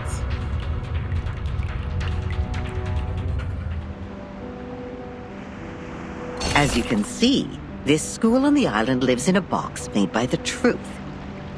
Even if they have a donut in their hands when they are hungry, they still see a topological space. Like the cute ring attached to an initiation toy. It's not food anyways. But if you give them a puzzle, they will enjoy it like the best Kaiserschmarrn. Oh, my apologies. I was not talking about the one you are holding. No. With all due respect, that thing in your hand is pretty old. The mold on it seems to come from the 18th century, judging from the smell. I'm sure you know it will make you sick if eaten. But we have to admit, it is not just ordinary mold. It reminds us of the story in which, once, a merchant's son looked up at the night sky and found the answer to the stars for us. The young man firmly believed that the movement of the stars and the sun follows certain laws, just like how the delicate gears in a watch work together. And his point was even proven correct by Zeus's grandfather. When another gentleman observed the sky through the reflecting telescope he took great pains to make, a celestial body was exactly there. What was it called? 19.6. The 8th number in the sequence, the 7th planet in the solar system, and the legendary God of the Sky. If the world was not created by God, are there any theories we can use to explain such a beautiful law? Yes, the one that says it never actually exists. Anyone can see the breach in this number sequence. That is the planet, which is supposed to be the 5th number in the sequence. I mean, how come we have never seen it before, if it does exist? Either God is wrong, or we've been blind all this time. What do you think? Oh, darling, I forgot that you are one of the boring people from the modern times. You need to understand that we are talking about a forgotten masterpiece from the 18th century. Back then, everyone still believed that the imaginary creatures living on the stars got to witness the birth of God's creations, and the everlasting temperature changes up there were set to punish the exiles. Oh, how romantic. It was a beautiful dream, but it was still ended, eventually, by another discovery. The 8th planet. Not the Ceres, nor the Uranus, but a new planet. People found it through more precise astronomical data and calculation, proving that the number sequence found by the merchant's son was only a myth. Now we are clear of what we've been talking about. It's an unsolvable puzzle. It makes no sense from the very beginning. We found the Ceres because it happened to be there. It is real, and no one can deny its existence. In other words, we can perfectly prove the rationality of mathematics because we invented it. It's been a good dream, I suppose. Now, imagine that you are walking alone in the darkest valley ever, trying to drag your fragile body upward as much as possible before it is worn out. Hoarse cries squeeze their way out of your mouth to ask for a response from the gods. Suddenly, an afflatus dawns on you. The next moment, a miracle happens. You are already at the top of the mountain, witnessing the rise of a huge celestial body from the skyline. Even if it's only in your imagination, you have just witnessed the dawn of the creation, and the shock is real.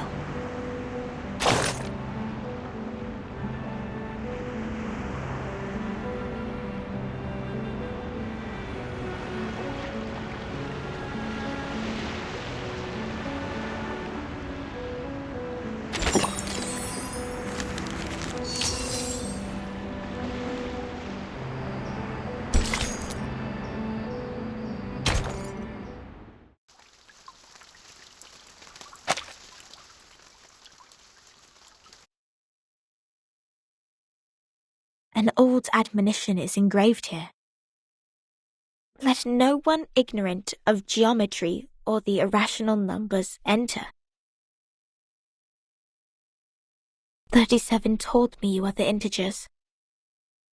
She's the genius kissed by the god of truth. She can see our numbers and has never made a mistake. But I don't understand. Why would you break the silence at the meeting?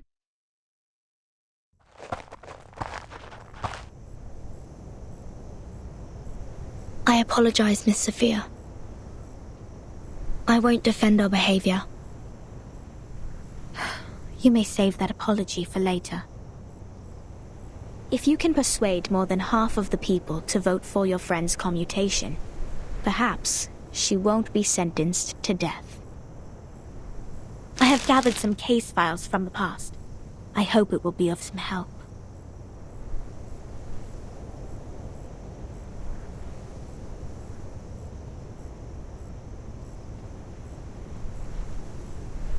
These files are... But won't you be in trouble for helping us? I have my own reasons.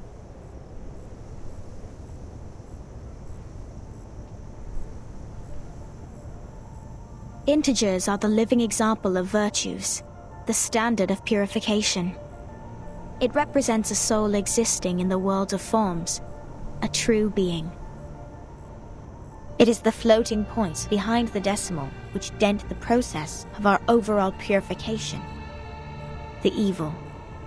The ones who violate rules knowingly. The ones who turn a positive number into negatives. And a civil person a criminal.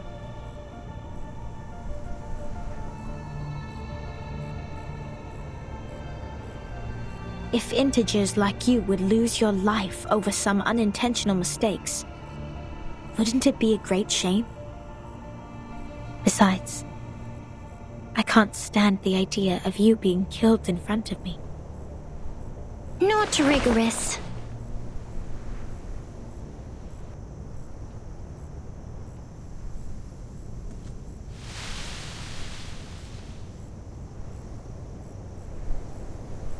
For one thing, we still don't know Vertin's and Netto's numbers. For another, the fact that every crow we've seen is black doesn't necessarily entail that the next crow will also be black. Even if every virtuous person we met has been an integer, we can't be certain that the next one will still be an integer. Same case for irrational numbers. You're right, 37. But people always tend to believe that virtuous people are integers. That is what we call belief. Correct, but not entirely correct. Everyone can make mistakes. Numbers are just numbers. They are not associated with virtues. Unlike me, you're always right, 37. I don't know what differs us.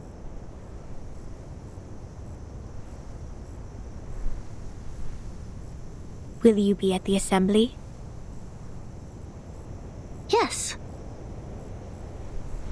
Then I will leave them with you. I'm not qualified to set foot in the Hall of Truth. I have done poorly in receiving the guests. I will ask 6 for my punishment after the assembly. Huh? So you are not coming back to my laboratory? Neither will you help me review the calculation results or sort out the books? The scripture shall not be challenged. What's more, any students here can help you in the laboratory. It doesn't have to be me.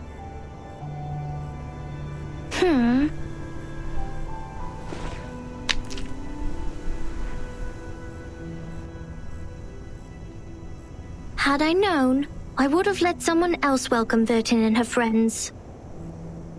Like 210. He loves to brag to young ladies so much that he would take the punishment willingly, right? You were that someone else who was assigned to receive them in the first place. If I hadn't stopped you in time, how much longer would Regulus's head have stayed in your mouth? Not to mention what happened last time, and the time before that. But the fact that I have messed up all the receptions before doesn't mean I may excel in the next one. The chances of messing up the first reception and the 100th reception are the same. Whatever you say, you little sophist.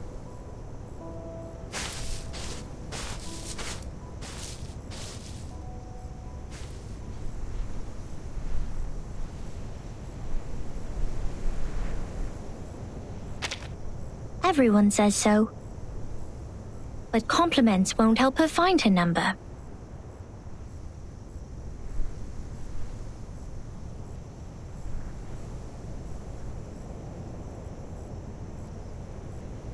So, Vertin, are you ready for the debate? Does that mean you will help us? Of course.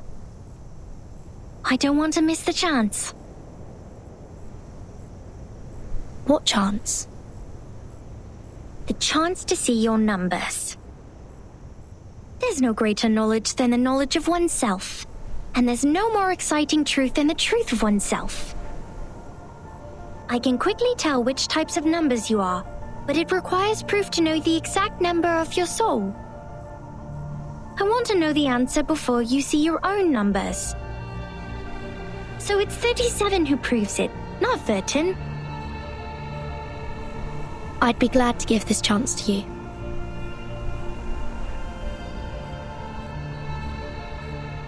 That's boring. Let's go, Vertin. The assembly's about to start.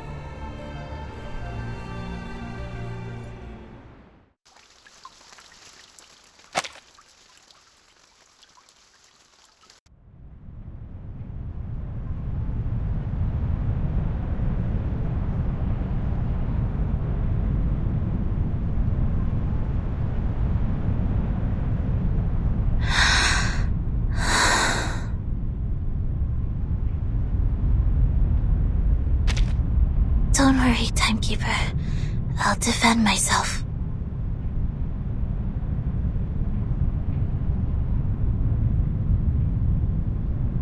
Back in the Foundation, I once won a public debate of a similar nature. This is my duty.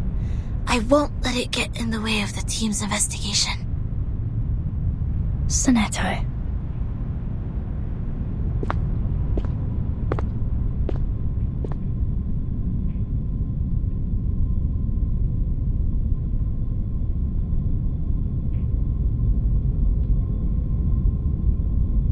By our tradition, Miss Sonetto will be given the poisoned wine, so she will be muted and stay that way forever.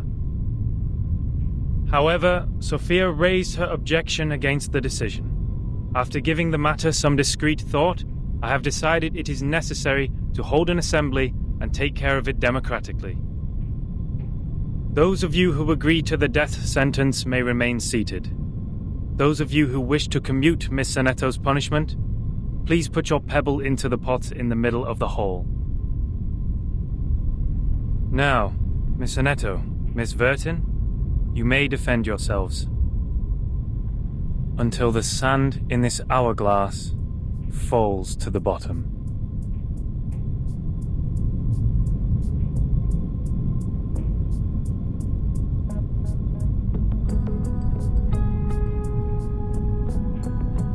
I am Sonetto from St. Pavla Foundation. I wish all the honorable audiences here would lend me their ears to hear my defense as a humanitarian gesture. What number are you?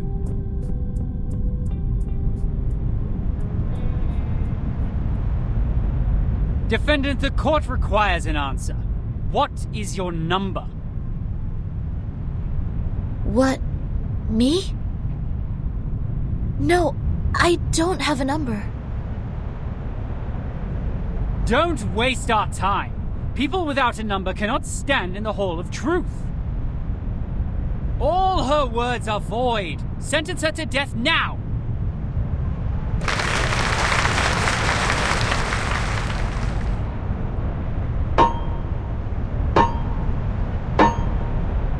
'42's argument is valid. Defenders, what do you wish to contend? What?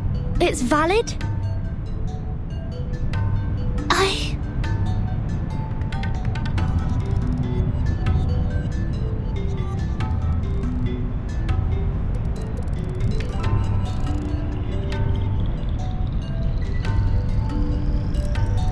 Objection!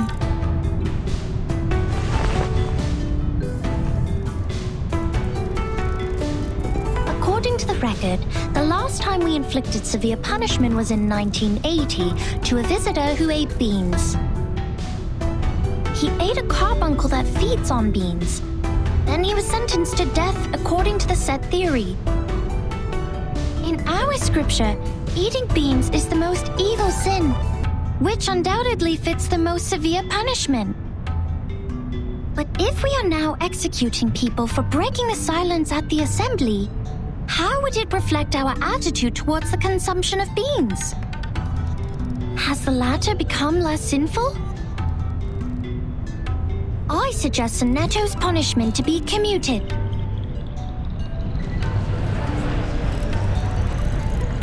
A good argument.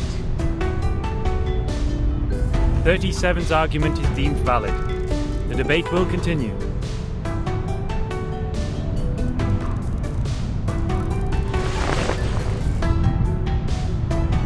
Objection. The punishment for eating beans is to throw the offenders into the Gorgon current, while the punishment for the silence breaker is to drink poisoned wine. Among all the punishments we have, there's no other punishment more dreadful than being thrown into the Gorgon current. Because eternity and infinity are the two things we have the least knowledge of, which makes them the most ghastly punishments among all. Giving her the poisoned wine doesn't make the consumption of beans less sinful. Her argument is invalid.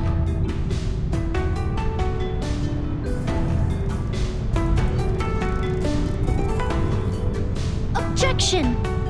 Both of the crimes would fall into the same category if we are taking the punishment as a frame of reference, which is death. Objection. The two crimes in question are not commensurable, which makes your comparison invalid.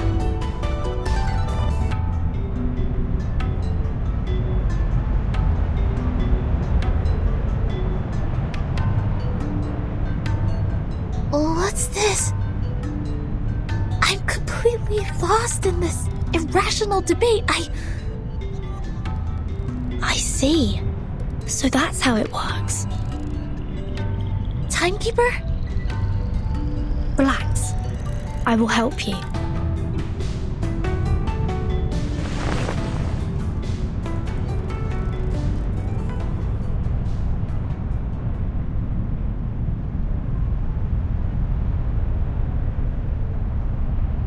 I object.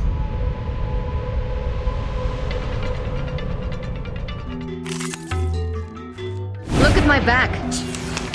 I'd like to start by quoting 42's first argument. People without a number cannot stand in the Hall of Truth. In that case, it's not possible for Sonetto to commit a crime in the Hall of Truth. Because she can't even be in the hall. What? Good point, Virgin. This is our chance to out-argue them. Swallow my exhaust!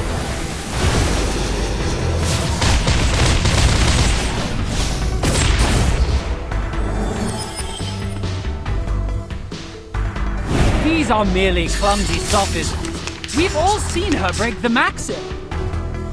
Objection! What you see cannot be submitted to the court as a transcendental fact. It's nothing but the fragments of the phenomenal world which can't be used in your argument. Objection sustained. Please, ladies and gentlemen, keep the debate logically consistent. Since Sonetto has no number, and a person without a number does not exist before the truth, Sonetto thus didn't offend your truth. She didn't break any rules. Swallow my exhaust!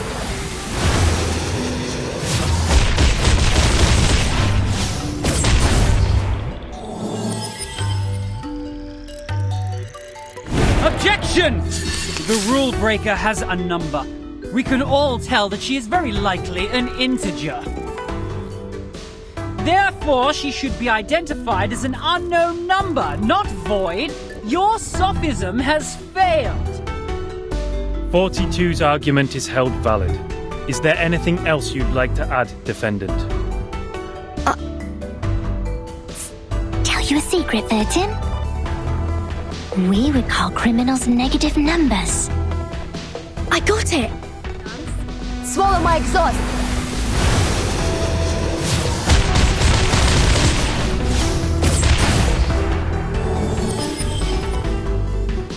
It is easy to prove Sonetto's innocence. According to the law of the excluded middle, Sonetto either committed a sin or committed no sin. The two statements cannot be both false at the same time. Since we consider a criminal as a negative number, and a non-criminal as a positive number, Sonetto at present is considered an unknown number. That means she doesn't belong to the criminal set, or the non-criminal set. She did not commit a sin, and did not commit no sin. It's a paradox. I hereby demand to modify the criminal sentence that has been given to Sonetto.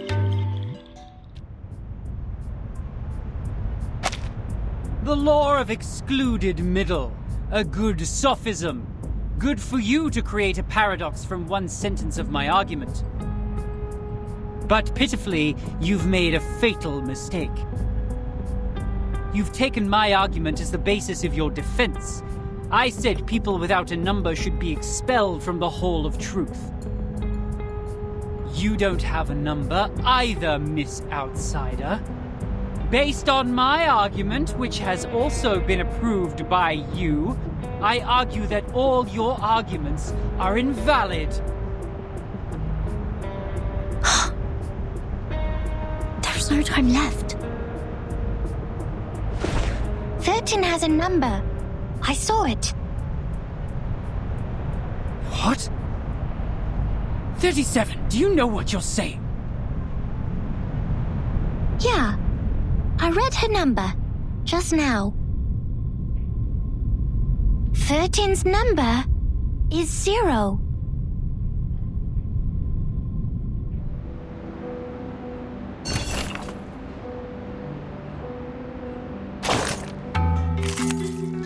Are you irrational numbers?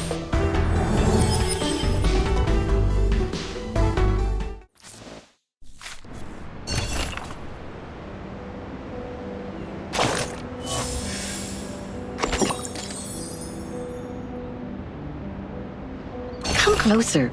That's right. Take a few more steps and immerse yourself in the shadow, including that hat. You don't want those good ears to hear this private conversation. That pad of paper from the miss, yes, the one wielding the ruler, is quite valuable. I can tell it is of a certain age and records quite a lot of anecdotes. One visitor to the island took out a baguette from his luggage. To share it with others, he made an attempt to parcel it off. Another visitor fell to the ground and happened to sit on a quart measure and break it. You can learn the punishments for them from the paper. The former was thrown into the sea, while the latter into the further sea. Only God knows how this wine-dark sea holds so many visitors. Oh, the debate! That's really a pain in the neck for that logical, pragmatic assistant of yours, isn't it? People always tend to mark what they can't figure out as arcanists' doings, as if things would make sense once they do so. But it won't change the fact that the debate is only a game involving sophistry, improvisation, and straw man fallacy. So what makes it superior to beans, if the form is what they are really after? Anyways, whoever fools the others first will win the game. No arcanum at all. And that argument of hers is the best attraction for the audience. A special number. A 0. That's ambitious, darling, and I love it. But you need to know that infinity is the most unfamiliar thing for the people, and that's why it triggers the most curiosity. Whoever tries to eat up this elephant with one bite will get all bloated and pinned by their own weight, waiting to die like a turtle upside down. By then, I guess you would be eager to throw up the elephant and turn back into the adorable, easygoing 0 we all like. See, just like you, people are always on the way to finding something that can satisfy them undoubtedly. As if what they already have was disappointing. They stare at the flame of the matches, read the tea leaves in the cup, and bustle around the instruments with star patterns. Now, back to the number we just talked about. Oh my! It's the prediction of your whole life! Can you believe that? You owe that spirited little genius a thank you. By the way, what do you see in her number? Yes, of course. 37 is larger than 0. But it's not so stable as 0. These prime numbers, they are just hard to divide because they have very few things in common with others. That's why she's always so energetic, highly and solely focused on what she takes an interest in. She has nothing like the characteristics of the ones you know in the Gray and White House. Those people are proud of themselves for having kind-hearted factors around them. As their teaching goes, it's always dangerous to be unique. But some look up at her again and again, exactly because they can sense the danger in her. You are also a good example. You've been looking up, haven't you?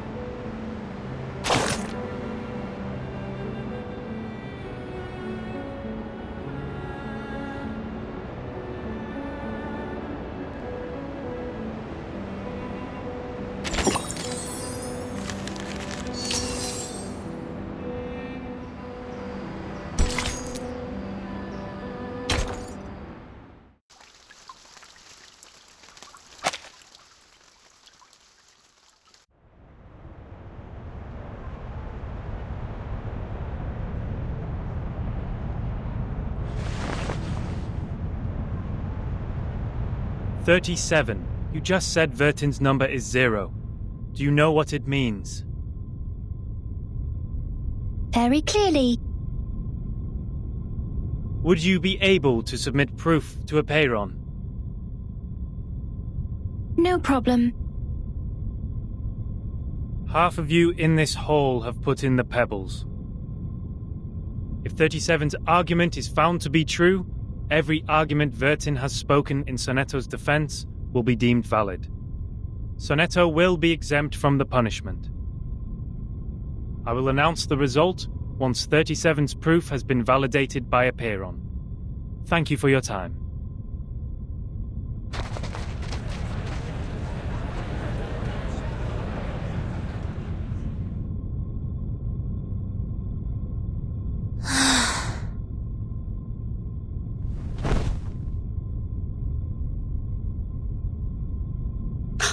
Sonetto! Timekeeper, I'm so sorry. I tried my best, but still I couldn't understand the debate. I failed again.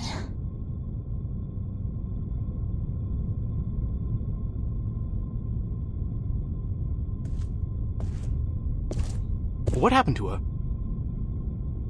Come here, little girl. We need to move her outside.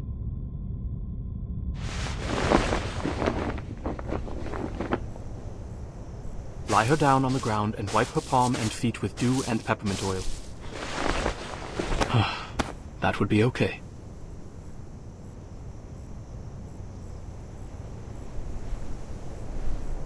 Thank you. You're welcome, the distinguished number 0.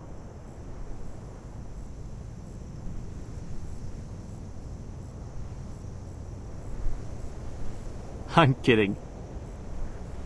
I'm 210. Well, instead of the number, I prefer people call me the rhetorician. I've heard your preachment. Pretty demagogic. That's how logic works. With logic, I can prove that you'd cease to exist in the next moment, or that there are no other people in this world except me. Achilles can never outrun a tortoise, and a flying arrow is forever motionless. This debate is nothing but meaningless wordplay. That pacifist let you off this time. 6. A perfect number indeed. For he knows the benefit of reconciliation. Who wants to have blood on their hands and be devoured by the cycle of hatred? Yet it's a torture for any intelligent mind to hear such an immature debate. Can you feel the suffering of our leader now? I'm sorry. No apology needed, Miss Outsider. I also feel sorry for your pain. Given that 37 has revealed your number. What do you mean? 37. Our evil little genius. The most cunning star of Hermes. She's been having fun revealing others' numbers for a long time. Our numbers are our essence, and it's also the most important proof we get once in our lifetime. But she enjoys taking that opportunity away from you, just because her talent allows her to do so. She did that to her friend, too. She found out Sophia's number. But without casting an eye on that paper with her number on it, Sophia threw it into the sea. Sophia is Sophos. But you, I pity you. It doesn't seem like trouble to me. Alas, poor little Vertin. You still don't understand. The number of our souls suggests our fate. It might be changed through algorithms temporarily, swirling, shifting, or transforming alongside other changes occurring on the coordinate axis. But in the end, we can only be ourselves. 1 is thought. 2 is opinion. 3 is wisdom. 4 is strength. 5, enthusiasm. 6, harmony. 7, order. 8, philanthropy. 9 is restraint, while 10 is completion. 0, however, is in the middle of the axis, the origin of the frame of reference. It's neither positive nor negative, neither prime nor composite. Things are ever changing, but you stay the same. your loneliness also lasts forever. This is your fate. Being exposed in full view of the crowd, yet you know nothing about it. 37 was acting on impulse, yet she opened Pandora's box. She leisurely reveals your fate. That carefree behavior makes no difference to picking up a shell on a beach. How could I not pity you?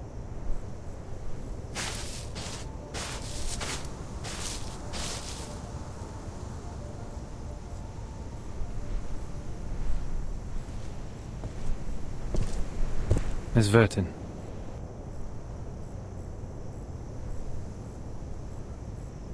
"37's proof has passed the review.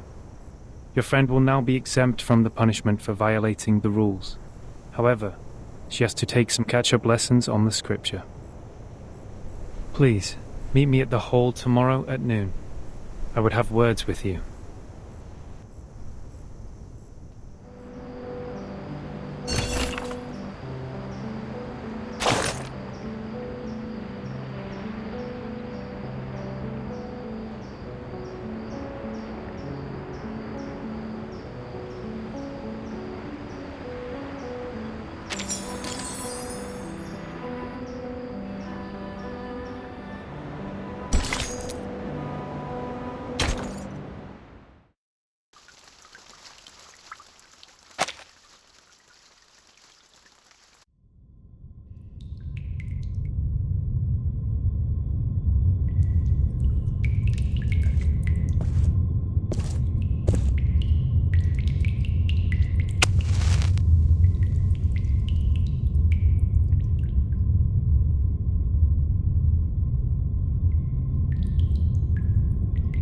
Before this negotiation begins, I wish to tell an allegory to the two of you.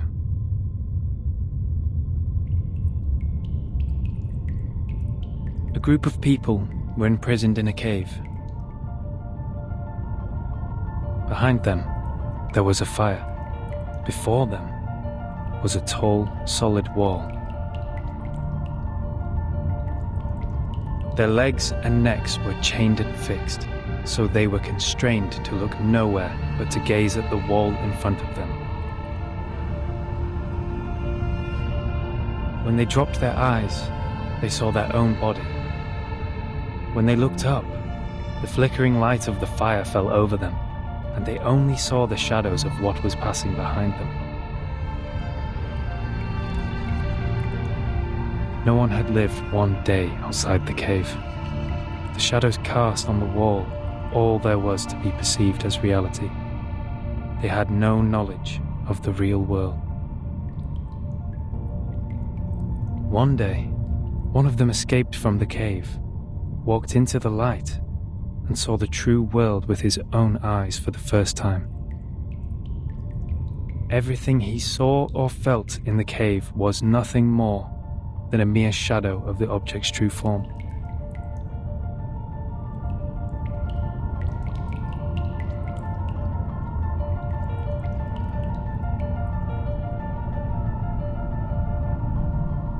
Our world is a poor one, Miss Vertin. The phenomenal world is the cave in this allegory, where we are surrounded by shadows or some humble fractions of the truth. It is ugly, frivolous, filthy, perishable, subject to decay, and filled with hollow desires and meaningless struggles. Only the wise can walk out of that cave and see the world as it truly is. In that eternal, transcendent world, everything is in its most perfect form. I pray that you, Miss Vertin, the representative of St. Pavlov Foundation, and you, Miss Arcana, her counterpart of Manus Vindicte, would pay heed to my words. Everything you've been fighting each other for means no more than some fragments of phenomena to us. There's only one thing worth doing.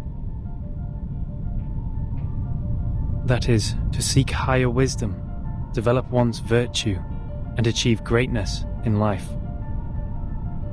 We have never set foot on the soil dampened by the storm, nor have we ever been involved in the disputes brought by the torrents of time. I beg you, do not take your conflict in the phenomenal world into the realm of truth. For certain. It was never my intention to sully the sanctuary of truth. Then, to prevent a situation like this from happening again, I would like to ask you two to carve your names on these 2 stone bangles and drip a drop of your blood on each of them. Once the bracelet is put on, no one will be able to remove it. From now on, as long as you're on this island, none of your people will draw blood from one another, or the bangle shall draw all the blood from you. The peace agreement is so decided.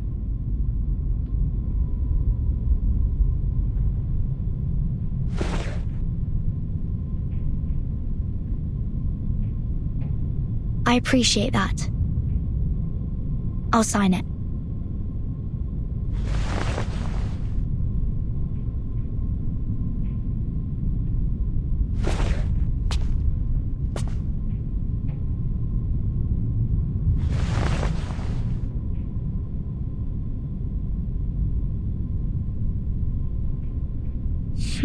The peace agreement.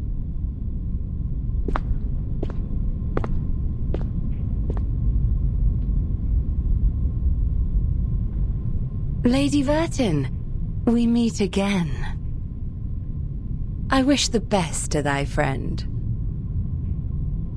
She's doing well, thanks to you.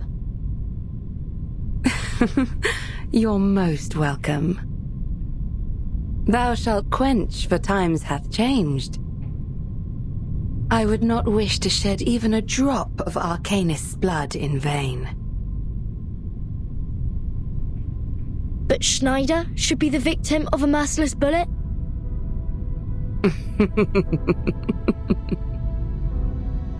Vertin, my pitiful child.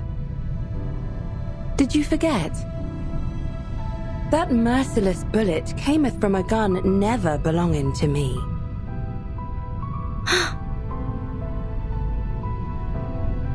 What's Manus Vindicte's purpose to be here? Hearken the archaic wisdom. Just as thou doest.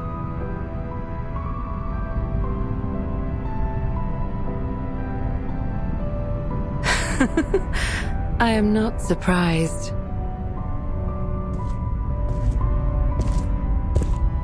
I adore thy visage, Lady Vertin, emotionless in the storm. Alas, no man shall bravest the storm and live, including thee.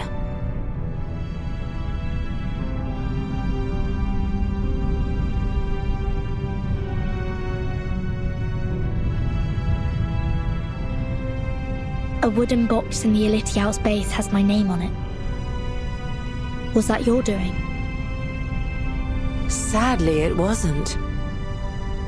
I hope thee findeth the answer satisfactory.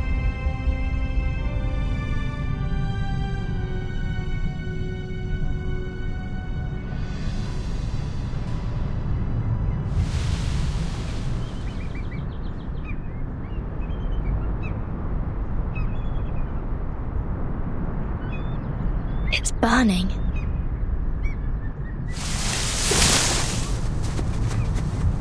Is that Miss Arcana? Miss Arcana, please, don't go! Save us! And save us!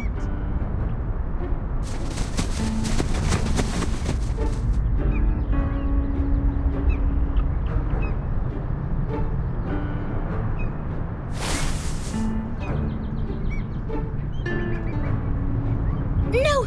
Come back! Come back! You ignorant foreigners! I just started introducing vectors and matrices, and that's the most interesting part! Vertin! Great! You always show up at the right time and right place. Stop the masked people! Whatever it takes!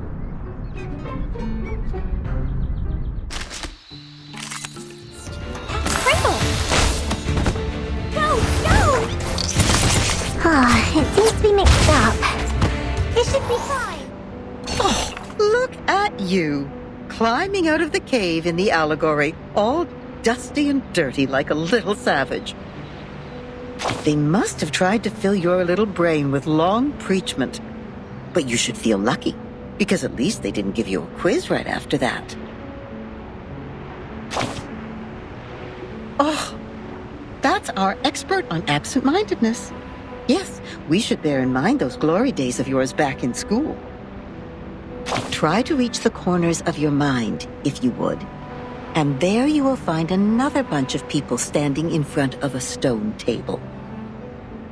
Yes, those people in gowns. White gowns with gray diamond patterns.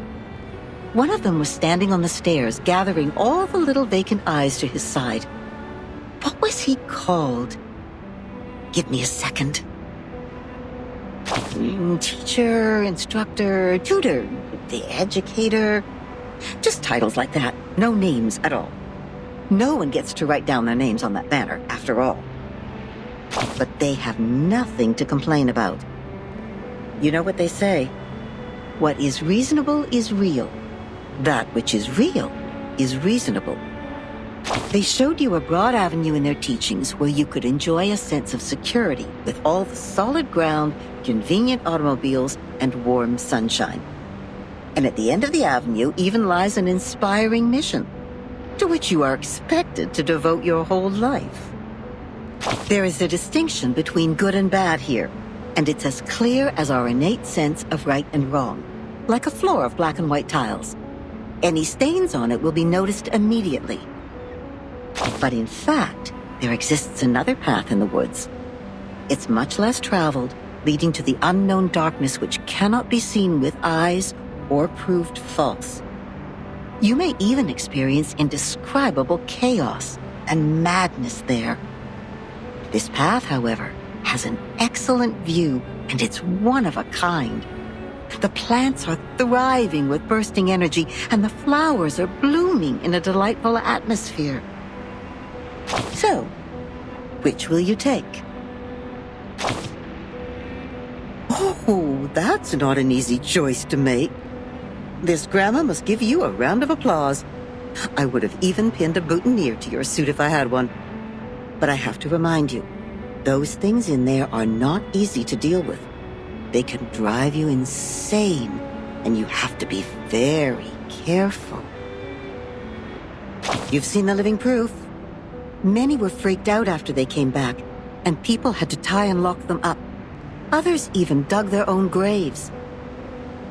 Oh, my. That was a bit over the top.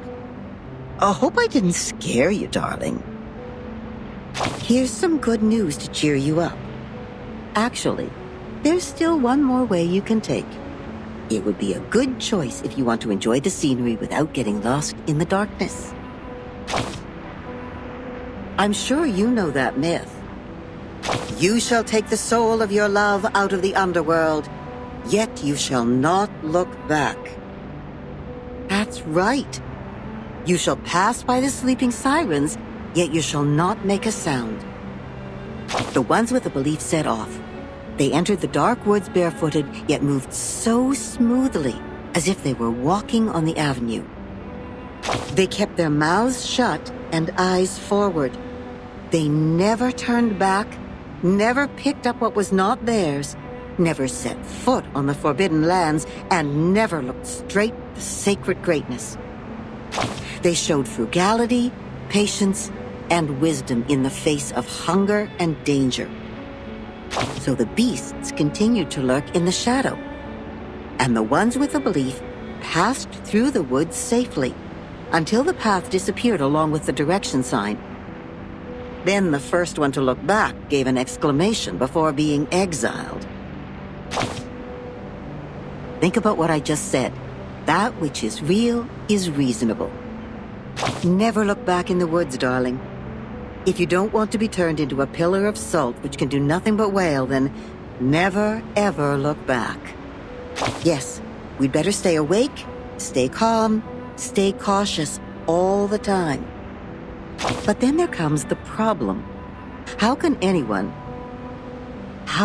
you ignore your love for those thriving plants and blooming flowers? How are you supposed to deal with the unstoppable feeling that overflows like a melody when it is stirred up by the beauty of the scenery? Of course, you will cry the loudest cry, dance the wildest dance, drink the strongest drink, and vomit all the filth inside you. After all, there is no need to enter the woods if the soul-stirring scenery is not what you are after. Right?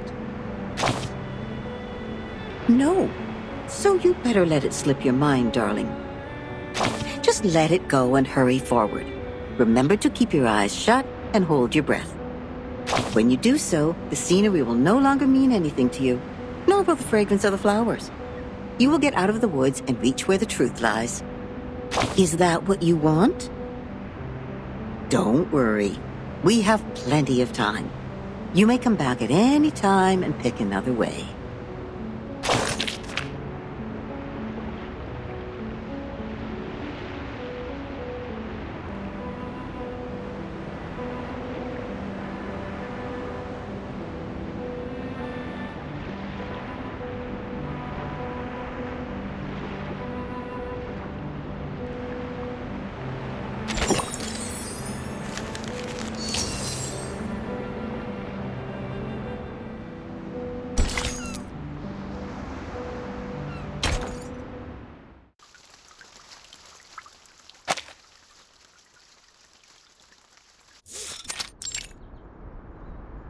Congratulations, Miss Sonetto. You are the fastest learner of our doctrine among all the visitors in the past half-century. On behalf of all orators, I award you this laurel wreath. No, I wouldn't have achieved this without your guidance. Those mathematic statements are really inspiring. I've learned a lot. But there's still something confusing me, such as Pythagoras and his golden thigh, his memory of the previous lifetimes as the son of Hermes, and the transmigration for every 216 years. Could you please tell me more about these?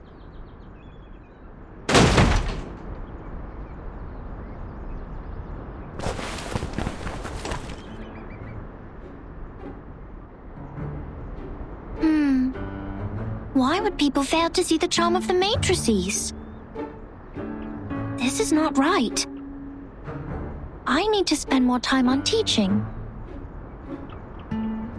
Anyone, save us! Thus my journey of art is doomed to fail. I really don't want to study maths anymore. Help.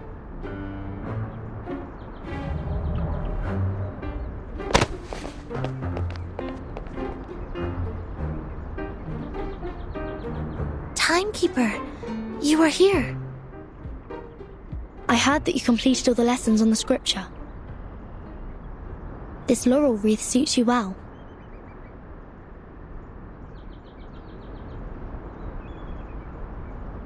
Timekeeper, I'm sorry. At the assembly, I failed to understand the arcanist's logic. It was totally different to the debates I have participated in. But now I have... That was not your fault, Sonetto. It is now behind us. I need to tell you something more important. I've signed a peace agreement with Arcana, and the price of breaking it is... death. What?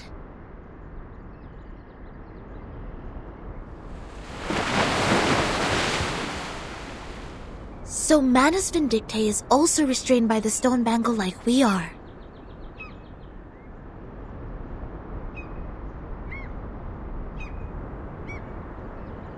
Yes, she put it on without hesitation.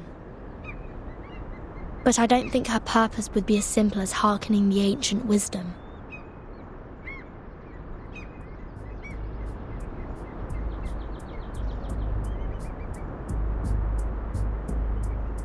I attacked Manus' followers earlier as 37 asked me to.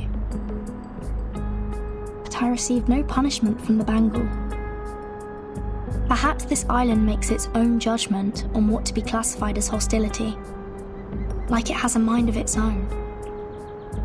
Soneto, do not report this to the headquarters before we figure out how the Bangle works. After all, there are many other things to investigate on this island other than Manus Vindicte. I see. I will contact Miss Juvis and Miss Moisson first and keep an eye on Arcana. Timekeeper, this island, the Manus' mask, and your suitcase are all immune to the storm. Does this mean we could collect more asymmetrical nuclide R samples? I tried to collect some samples last night in the outer region of the island, but the detecting device showed nothing. If we were to find out more, we have to go to the center area. What are you conspiring now? Do not poke the fire with swords, and do not jump over a crossbar. The assembly will not be held every time when there's a crime. Please take heed of my warning, and do not overstep the line. Learn a lesson from them.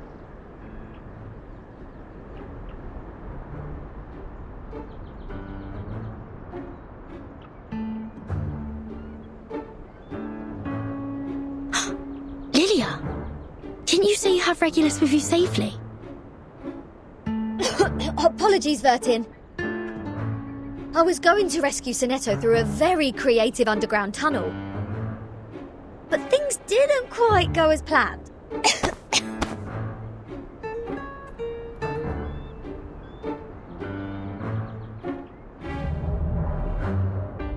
Not a bad innovation for a simple clap on the forehead. If only you didn't miscalculate the location of the explosion. This apple is grateful that it didn't get blasted into a puddle of apple jam. Warning, shell cleaning required. Warning. I don't know why, but when I was in that cave, ideas kept flooding into my head. Though, judging by the outcome, they weren't all good ideas.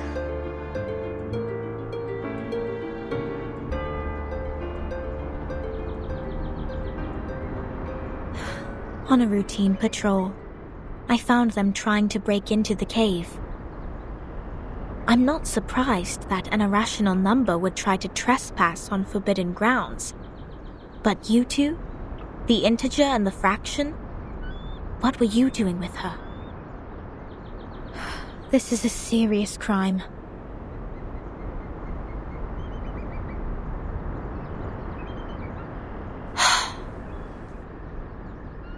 Do we have to go through this debate again?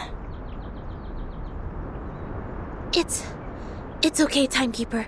I will defend Regulus. I've thoroughly studied the scripture, and this time I'm sure I can do better. Forget it.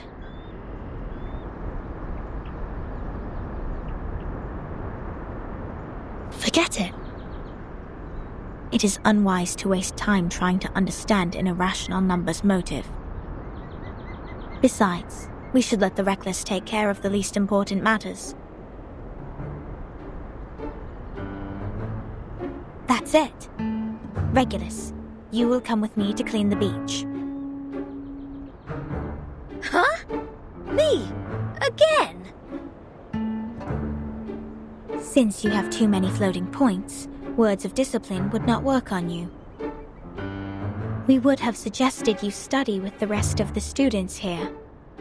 Abstain from eating meat, bathe in cold water, rise with the Apollo star, study our doctrine, read the scripture aloud on the beach, so as to remove your floating points and purify your soul. What? I won't do any of that.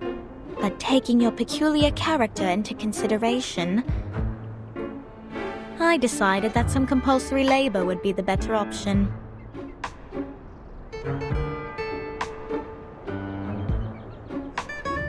Oh, that's That's the best news of the day. I'd rather clean up the rubbish on the beach than be surrounded by people giving sermons all the time. At least the rubbish doesn't talk gibberish. I'd be dead if you didn't change your mind.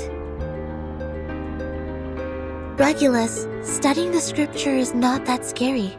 They will teach you and guide you until you take full command. Just like taking lessons at school. Huh? Is that what schools are like? Haven't you been to a school, Regulus? Haha! A great pirate would not remember trivial matters as such. So, where were we? Which part of the beach needs to be taken care of by the great captain? My laboratory. Whoa! Where did you pop up from?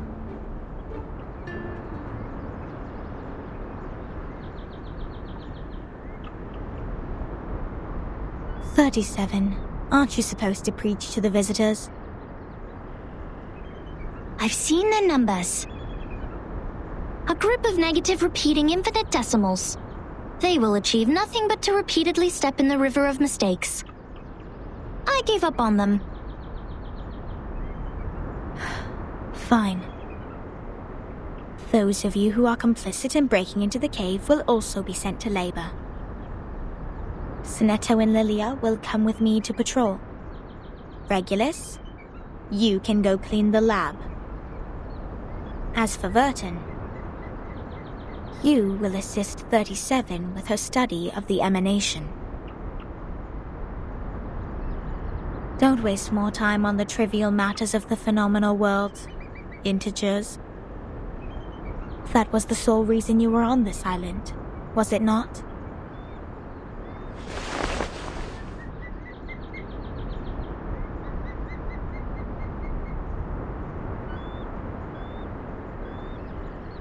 Don't let down your guard. The arcanists on this island are not as easy to deal with as you imagined. Down in the cave, I heard some pretty alluring and intriguing anecdotes. Miss Lilia, this way. You will cover this area. Stay on the radio.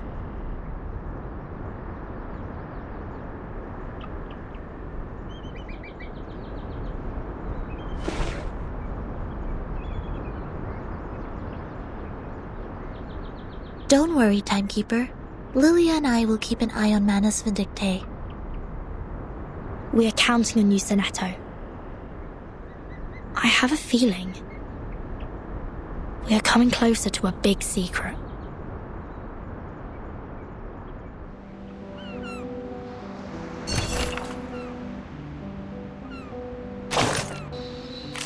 So loud. Say hello!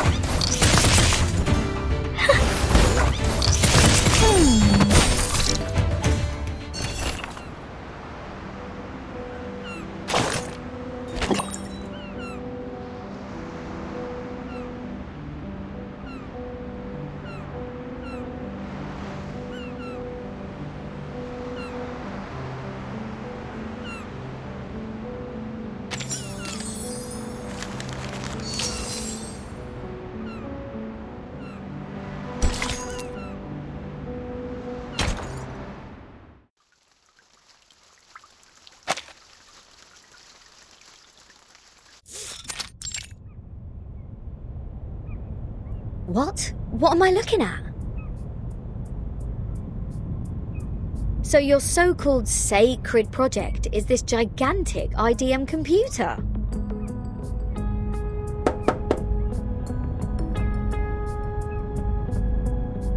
I was curious about them during my stay in Laplace. Those later versions of the model are so much better than the 66 ones. But this one doesn't seem that far advanced to those. This is not a junk piece the man has sold you, is it? Items of the phenomenal world are all a waste. This one is long broken. After the emanation, we couldn't find anyone to repair it. Why do you keep referring to the storm as the emanation? What does the emanation mean? It is the waves of Numa. We are the expellees of the world of forms. We were banished to this damp and dark cave. Everyone here is obsessed with the fake light on the wall, but forgets to look for the truth. Numa, however, will lead us to escape the cave and return to a more supreme realm. Eh?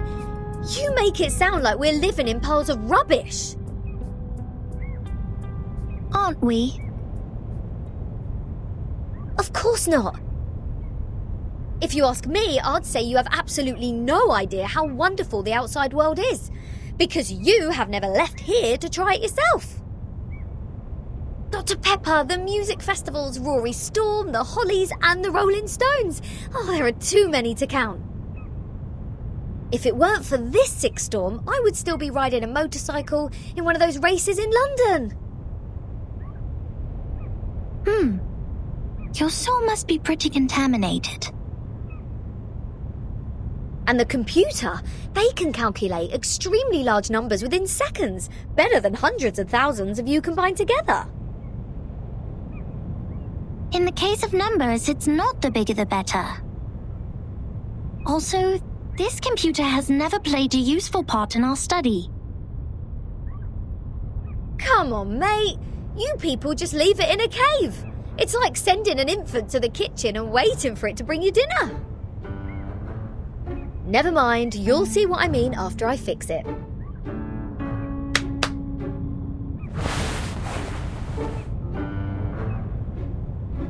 Can you fix an IDM, Regulus? No, but I've seen the Bluepoch people do it. Shouldn't be too difficult, I assume. Oh, the dust! When was the last time you sent people down here to clean? Oh, some critters are nesting here. Oh, did I break into your party? Bertin, come give me a hand. They won't let me touch them.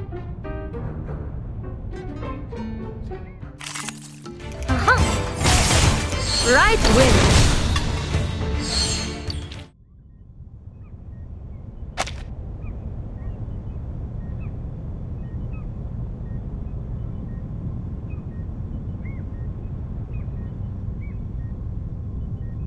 You fixed it. It's great to have you clean the laboratory, Regulus. Your floating point immediately reduced. Oh, is that a compliment? Sounds like one to me. Thank you. It's a wordplay, Captain. Infinity minus any numbers still equals to infinity. Oh, fine. I should have given up the idea of changing your eccentric sorting system a long time ago. What's the meaning of humans inventing computers if these machines were only left here for some critters to nest in? Thanks to you, now we can have a look at the previous models, Regulus. But it's a pity since it only has the data before 2003. Everything in the past 4 years has gone missing.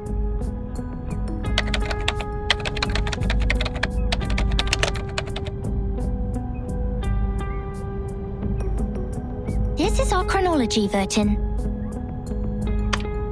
From 1999 to 2007, the emanation has taken place 7 times. In the initial 4 years, the emanation has a pattern. First, it brought us back to the 90s, then the 80s, and then the 70s. After that, it suddenly leaped to the 30s. In the subsequent 3 years, it took place twice. Every record here can perfectly match what is in the Foundation's files. Wait, these are the records before 2003, you say? But this one refers to the storm in 1966, which happened recently. These are indeed the records before 2003. What's following the records is our forecast. That's to say, you prophesied the 1966 storm 4 years prior to its occurrence. How is this possible? that you are clever enough to develop such a precise mathematical model, while at the same time you just let the IDM become the home of these critters. We just worked out the patterns in the number sequences. You made such precise prediction even without leaving the island. That's incredible. You don't need to go into a river to find out the pattern of its flow. Moreover, we would send people to observe in the phenomenal world. My mother was one of them. She is the co-author of this model. Nobody knows this computer better than her. So you have a mother too? Two? 37. Where is your mother now? Like many people, she was restored to her true form. Since then, I took over this laboratory. The form, you said? 37? What is it? What kind of question is this?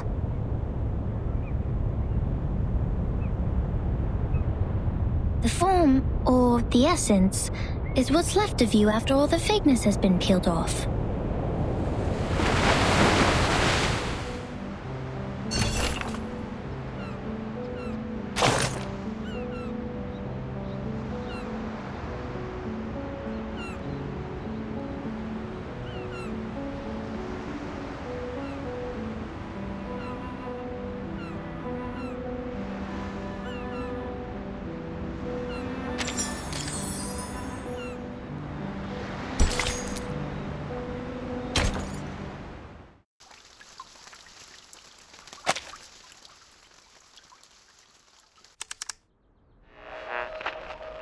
Now we are listening to the New Year collection.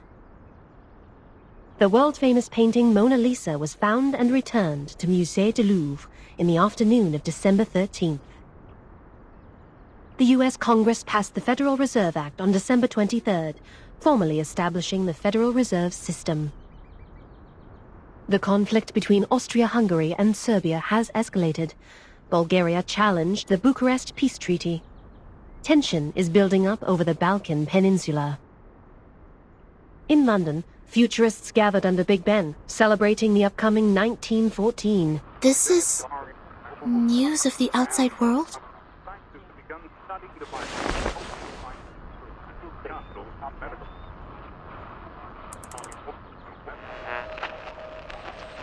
What about on your side?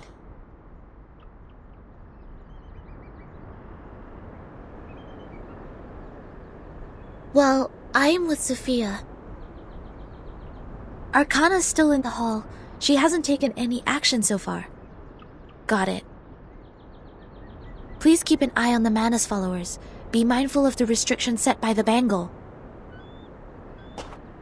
Who are you talking to?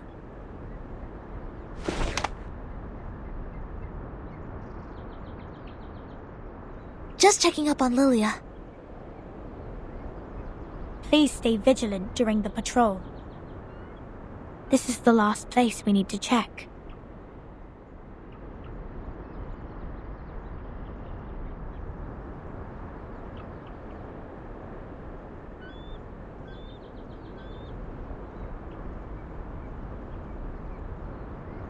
We must keep this graveyard clean. Our dead deserve to be left in peace and undisturbed by the phenomenal world.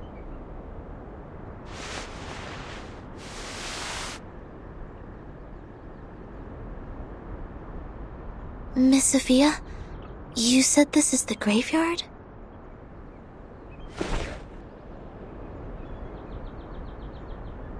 Yes, the geometry graveyard it is called. 4 years ago, my father was restored to a geometric body on his way back to the island. So was 37's mother, who was also on that ship.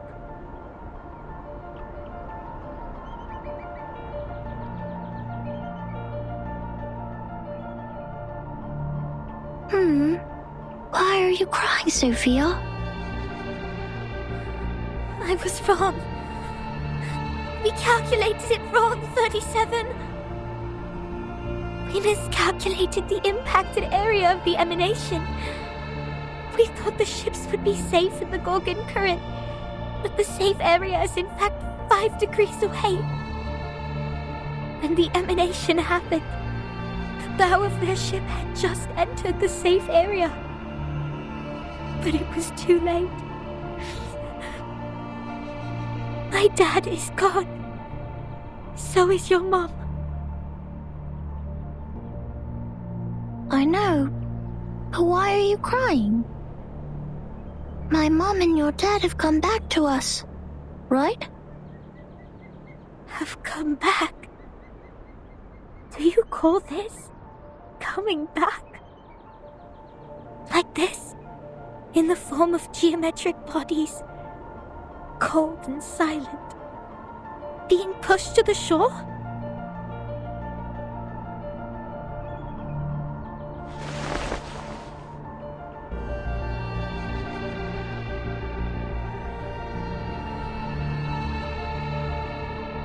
No, they have gone somewhere further.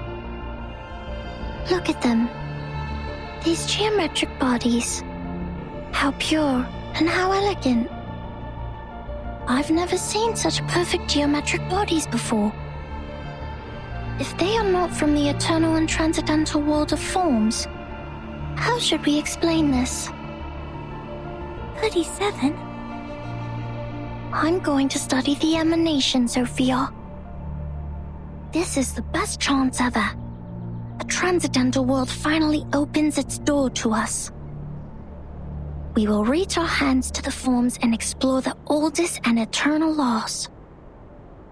Will you help me, Sophia?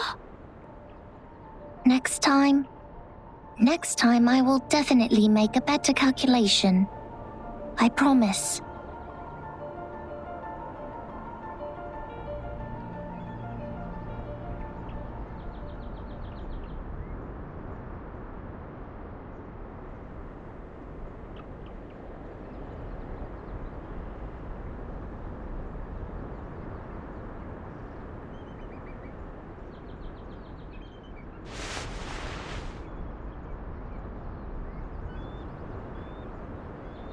Thank you for assisting 37 with her research, Sonetto.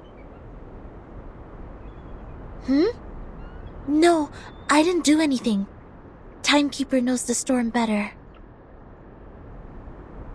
You have helped us greatly by just coming onto this island. For all this time, 37 has been locked up in the laboratory, refusing to talk to anyone, nor participate in any group study. Since the 2-day emanation in 1929. It is you who helped her revive her interest in other affairs in Apeiron. These are Timekeeper's contributions. I barely did anything.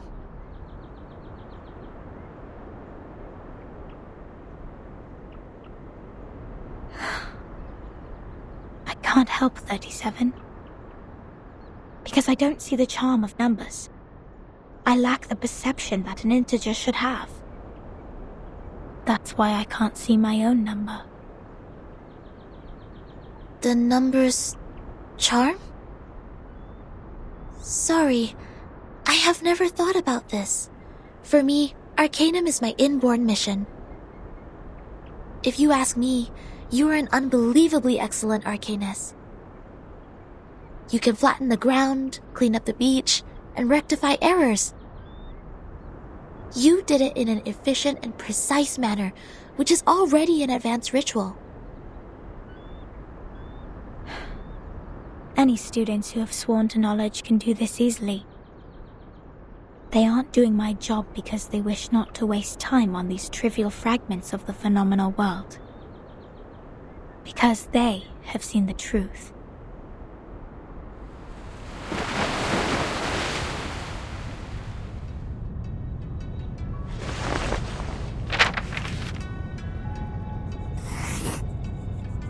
The phenomenal world is never complete. Like you can never draw a perfect circle there. No matter how much time you spend on it or how sophisticated your device is, it is impossible to draw a perfect circle in the phenomenal world. Errors always exist. The floating points after the decimal can be reduced, but not destroyed. The perfect circle only exists in the abstract transcendental world. Of course, anyone in the world can find out the value of pi through the most primitive method. Egyptians, Greeks, Chinese, and Babylonians, they have all tried.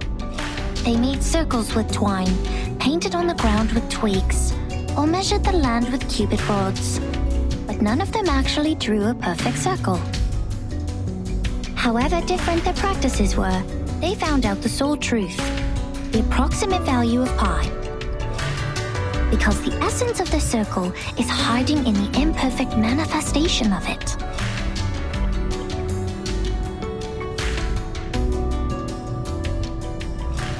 This is the truth.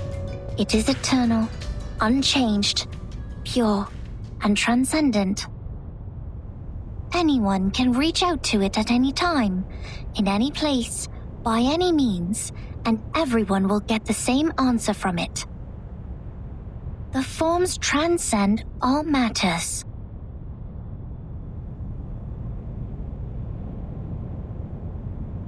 The world of matters we live in is being flooded and destroyed by the tides of Numa.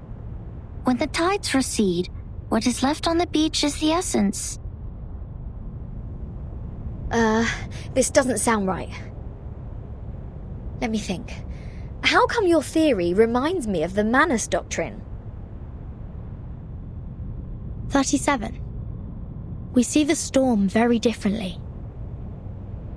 Among all the other things, we saw it first of all as a disaster. But earthquakes, floods, volcanic eruptions, these are also disasters.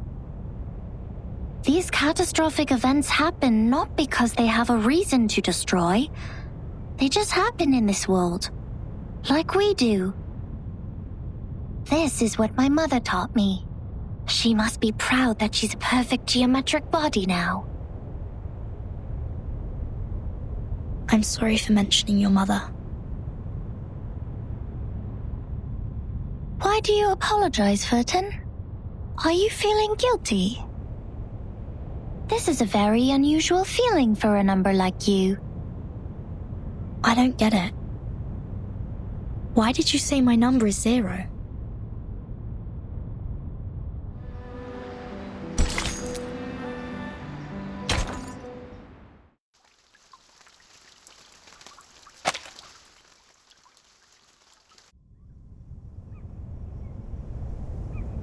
I just saw it. The numbers of everything and every being would just emerge in front of me. I see it, and I speak it out loud. That's it. 210 told me numbers imply our fate. Don't believe him, Verton. Numbers are just numbers. I know nothing about fate. Fine. I don't think I like 210. And the feeling goes both ways for us. Because I once said he is a poor number. 210 equals 2 times 3 times 5 times 7. He is the product of all prime numbers between 1 and 10. Looks like he has it all, but he doesn't have any real forte. He likes to sugarcoat himself with metaphors. Only those with a flawed essence would adore the trickery of words. This is indeed an extreme comment.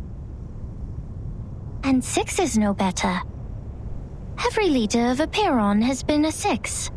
6 is the perfect number since it equals the sum of all its proper divisors.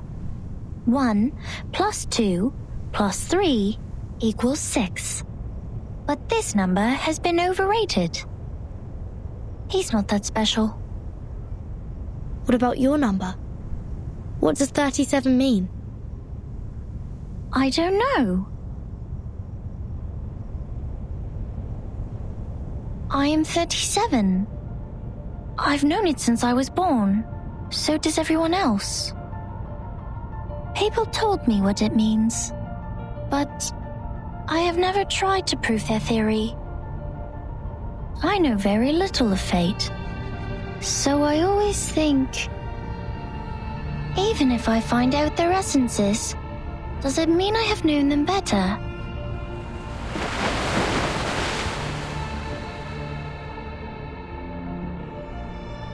"37 once tried to tell me my number.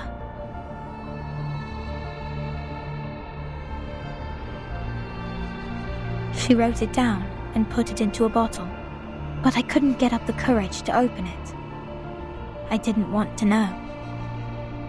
I once made a horrible mistake. An unforgivable miscalculation. It makes me worried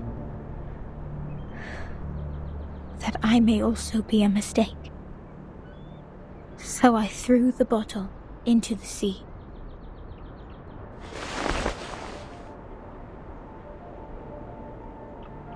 This is how 37 is different from us. We are all prisoners of that cave. Only the wise one can find her way out of the cave and return to rescue the rest of us. I'm the ignorant prisoner who sits, and she's the wise one who returns.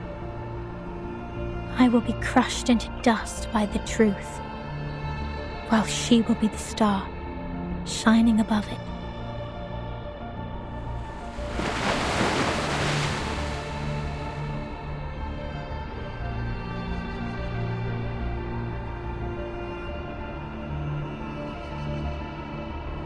The truth is like the stars in the night sky. Beautiful, but cold. It has been there long before my existence, and will stay that way long after I'm gone. It sheds no tears for the weak, nor laments the tragic fate.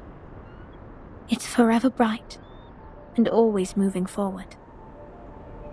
The person who avoids the truth is not qualified to study it.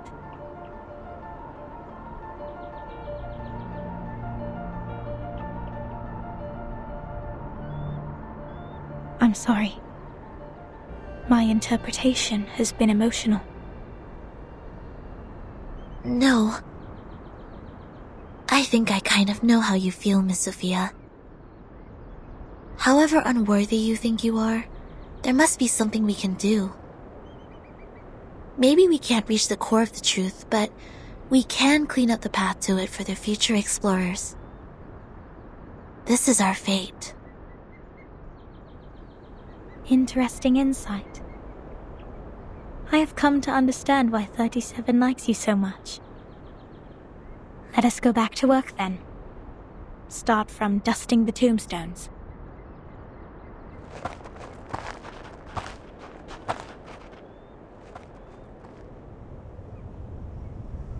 Alright, I've had enough of these Sol Numa related idle topics. I want to have a look at your model. Wow, seriously? How did you get this far?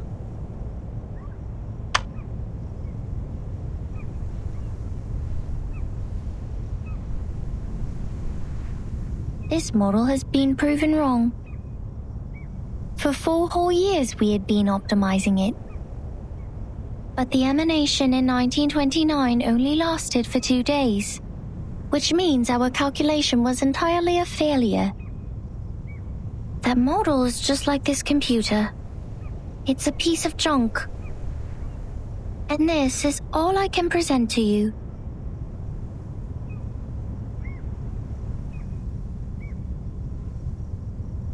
No, it's not junk. I think I know why your model didn't work. What? Manus Vindictae has changed history.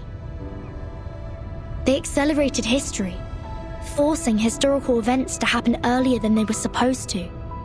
Thus, the storm in 1929 occurred sooner than it should. No way!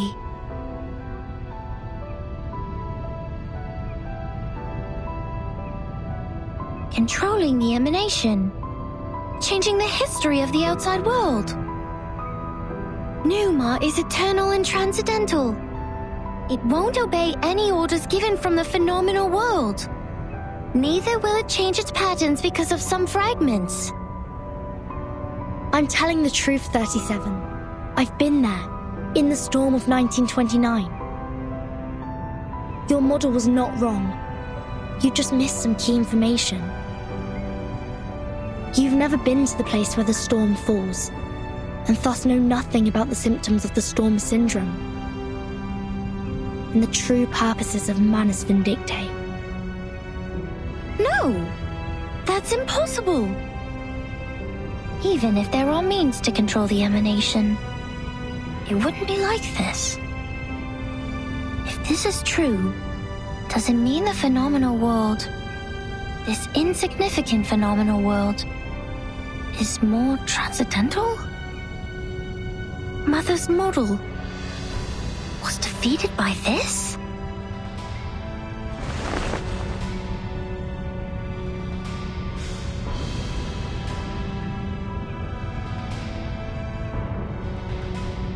Vertin, could you give us proof? The proof that Manus Vindictae accelerated history and triggered the emanation. I swear I wasn't lying. No, not like this. To prove it in front of Apeiron. Go to our sacred place, to the Hall of Truth, in the depths of the cave. There, everyone can see the essence of the world. I beg you, give them your proof, just like how we submit the proof of our soul number.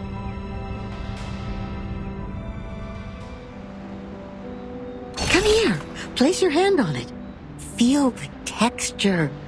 The craft is one of a kind, not some cheapie you can get from the flea market. I mean it. This is a keeling, and even the most traditional, delicate, and expensive kind. It has applied fiery red as the dominant color, and the stitches are perfectly neat. Oh. From the sea, just like you, darling. It arrived with a meerschaum pipe, a glass jar, a pack of sugar cubes, and a child in panic.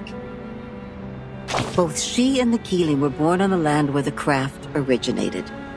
Their appearances apply the same dominant color, and the patterns in them share similar complexity. Oh, your curiosity is aroused. But we are not done with the carpets yet. You've always got to get a souvenir or two every time you reach a new place, so you will have something to show when you tell the stories one day, right? Look at these handmade fabrics. How splendid! Those incredible patterns were the only thing on the craftswomen's minds when they made the carpets. It's safe to say they have spent their whole life improving their skills at using the vertical loom. And that's how we get these carpet knots arranged in beautiful lines. But they are just people like us. What if they get distracted? What if the carpet knots go off the right track and get tied to the wrong threads? Then you will be in trouble. Big trouble.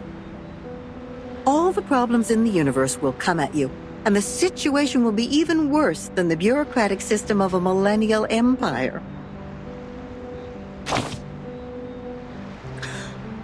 Calm down. Many swear like you do when there is nothing they can do. They always step into the same river named mistake again and again. That's why we need them. Those crossing the river with their rulers, spanners, toolboxes, and dusty faces. The correctors, an ancient profession. Their duty is to remove the loose threads and iron out the wrinkles on the carpets. In the language of this island, that is to check the calculations on the papyri and even the holes on the punched tapes. No one is capable of doing this job except the altruists, because it is similar to unraveling a ball of wool. Besides finding the end of the threads, you must always pay attention to the cats. Yes, The cats. They may jump on the ball and make things even worse. And she, the red-haired little girl with the carpet in her arms, was overwhelmed at the beginning. Not yet familiar with the ruler, she tried her best to find the end of the threads. So the cats took the opportunity to jump on her together and left countless scratches on that little forehead. Poor girl. See, that's the problem every corrector has to deal with. Their job is to correct errors. But what if their own existence is also part of the errors? Oh, it's no big deal. There is more than one loom in this world. She left the complicated patterns behind and came to this simple kingdom featuring numbers only. There she made the first contact with a spinning loom named geometry. She had never seen anything like that before, and it was almost impossible for her to comprehend how it worked. She could hardly convert the numbers on the books into an actual diagram in her brain. Without a whole picture of what she was working on, she resorted to her hard work and more hard work. Then a long time passed, leaving one wound after another on her fingers. Later, the wounds even became calluses. In the end, her hands were no longer tender, but tough enough to resist the damage from the loom. Yes, she has won a place on this island for herself. Yes, she's a quick learner. She learned even faster than some of the locals. But that was not enough, because she has been outmatched by her playmate, the leading one in the field of mathematics on the island. That girl is like a perfect piece of satin born by nature. It is decorated by the beauty of mathematics and geometry. No manual work involved. In order to reach the showcase where that perfect piece lies, and to stay on the right track and fit into the school, she has done everything she could. But, she is still the most distinctive carpet there. Anyone can tell that as long as they spend some time on the island. Oh, of course not. She's only a bit different from others. So she will continue to weave on the loom until one day the spindle pierces her callus and the fire burns everything to the ground. Shh. I should stop here. You know that mathematician who was thrown into the sea? He died because he said something he shouldn't have. Cut not wood on a public road. Open not an unwanted bottle. I don't know what to say next. I guess the best line for this circumstance is, see you later.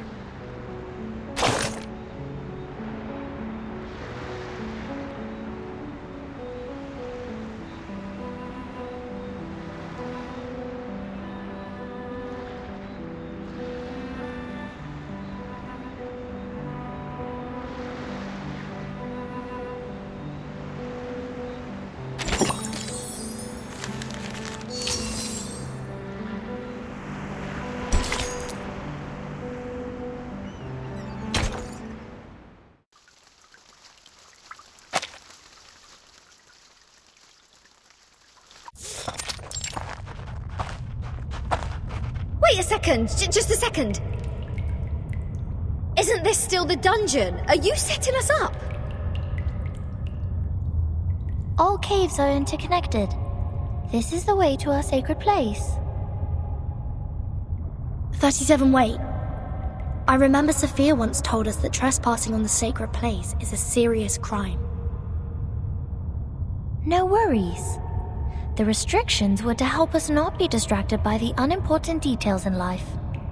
It would not stop us from seeking the truth. Excellent. I will tell it to the Abraxas when it shows up.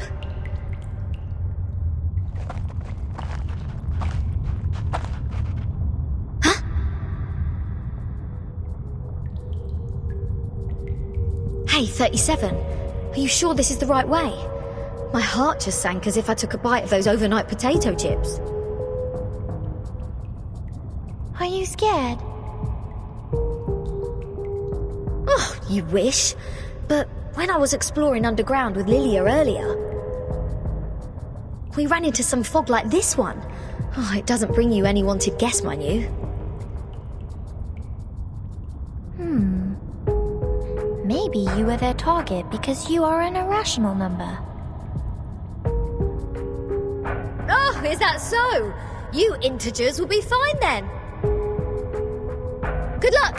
Don't beg this pirate for help later. Hold that. Something is coming out.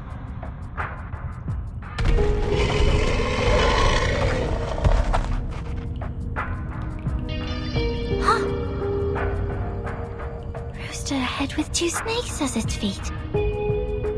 Abraxas. That's weird. Why are they here? They're coming for us. Ha! What did I say? Don't bet. Regulus, prepare for battle. Okay, I know. I was just teasing her.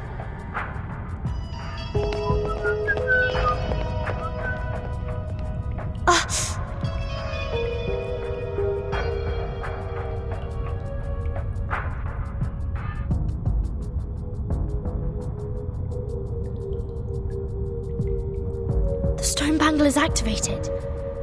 But they're just Abraxas. Regulus, wait for their attack. Do not kill them.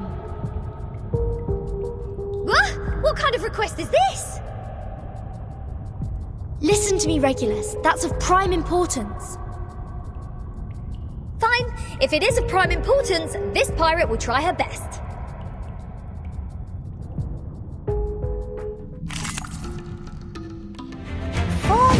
There's a bubble. Don't blink.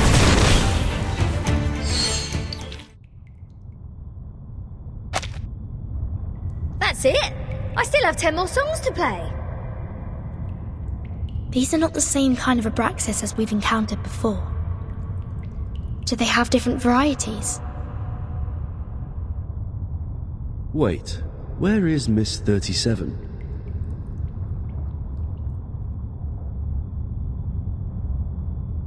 Hey! Come on, keep up! Did she just take off like that while we fought? Sneaky little. We should leave 2 Vert in. Wait a second, Regulus. Do you sense anything familiar in the fog? Uh-huh, you bet. This is the first guest room we were put in when we first entered the island. No, Captain. This apple has the same strange feeling. We saw the rise of Ceres in the same kind of fog. And before that... That's the same fog as in the Elitial space. That is to say... This fog is the cause of our illusion to see the Ceres and the Abraxas' attack. Don't rush to conclusions. Follow 37 first. Oh, and what's that series you were talking about?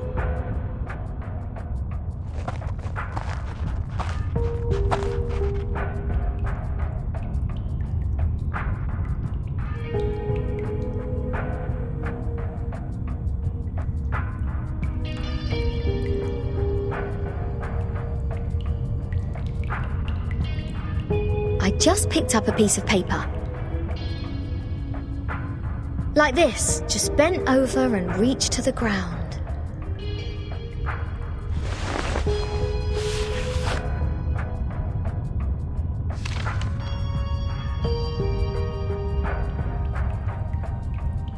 What book is it? Oh, probably just some math problems left from the critter's breakfast. You never know. Wait, the compound of alchemy. The 12 gates leading to the discovery of the Philosopher's Stone. This is that alchemy handbook given to Edward IV by George Ripley. Why is it here? Look at this, Captain. Of the Great Stone of the Ancients by Basil Valentine. The 112 books by Geber. Emerald's Tablet in Latin. Seems like there are more ancient texts about alchemy hidden inside the whole, but they are all incomplete. So maybe I need to crack some more crossword puzzles to find out about this. Our caves endow people with wisdom. Our secret knowledge is hidden in the silent boulder walls.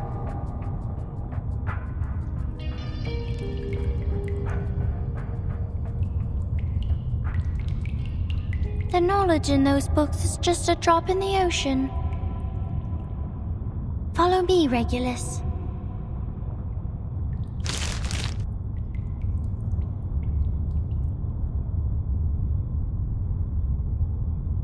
Vertin, you lot go ahead. Go with 37. I will meet you outside. You want to read these books here? The knowledge passed down through language can easily be distorted. Compared to the wisdom of Apeiron, it's nothing. No, I'm not going to stay here. I'm going back. Oh, alright, I might as well just admit that your cave indeed has the power to give people insights. If I follow its lead, perhaps I'll finally work out the answer about that little thing I've been carrying with me. Never thought that I'd find the answer here. Easy as picking up a shell on a beach.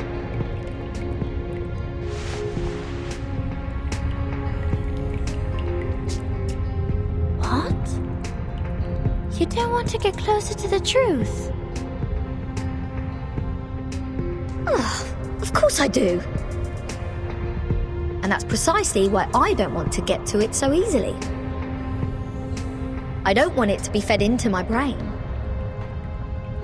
Come on, it's the ultimate truth that we're talking about. If someone just tells me the ending of Lord of the Flies before I enjoy the book, I will throw them into the sea as you people do. Oh. I only met 2 people who reject the truth. So this is the mindset of irrational numbers. I see. Thank you for being my subject of observation, Regulus.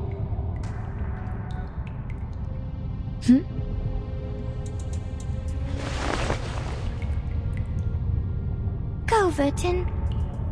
We have a long way ahead. Be careful, Regulus. Don't worry, I know this place well enough by now. After all, I've never been so welcomed in any other place ever. Critters, monsters, creatures with strange heads. Do you worse. This pirate is not afraid of you.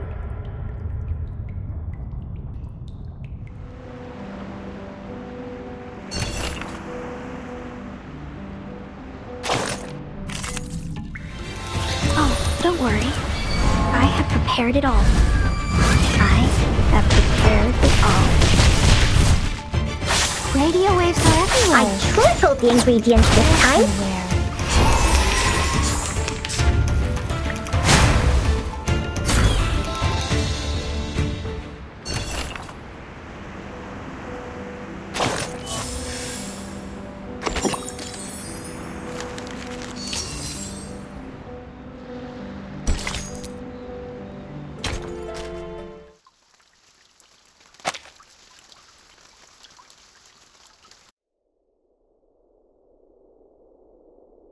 Apeiron, the boundless, the beginning of all things. Everything originates from it and returns to it. Infinity has no start and no end. But nothing would come into existence if there's only infinity. Look up there, Vertin. Now they are presenting in their true forms. In their purest and newest forms.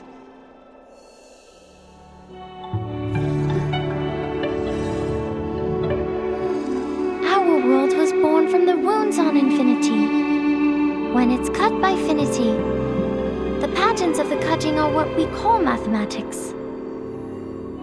Thus, the essences of numbers exist inside all beings, and the patterns of all numbers exist in all matters.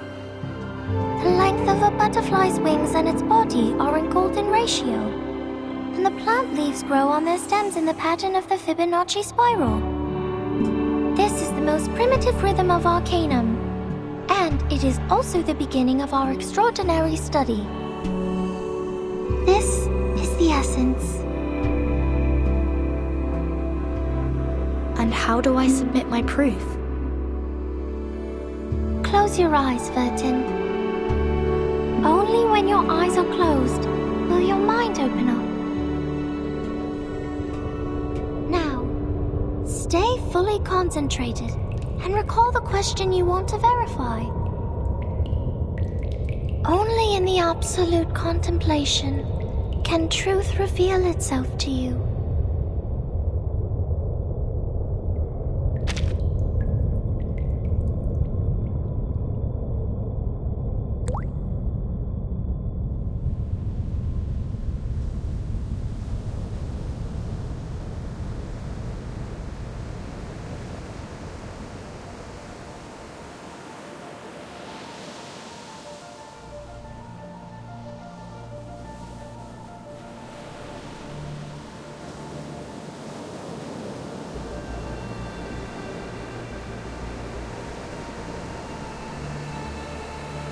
The storm, the emanation, the storm syndrome. Where are they from? Foundation, Manus Vindictae, Apeiron. What roles do they play? Why does the storm fall when history trembles? Why doesn't the storm fall into the misty land? What is the ingredient of asymmetrical nuclide R?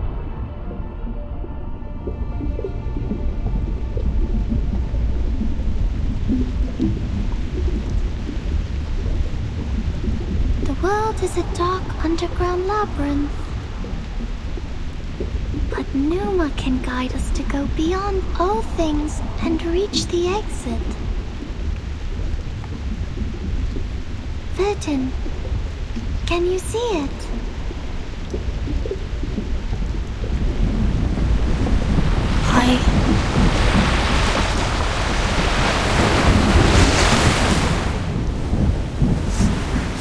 It's burning!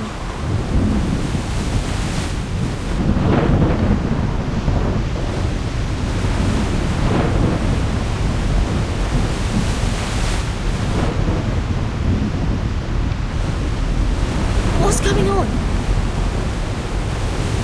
Is somebody fighting with the Manus now? What's happening outside the cave? Vertin, why are you straying? The meditation goes beyond control. You will be thrown out of here. This would be a foolish mistake. For Apeiron, this is...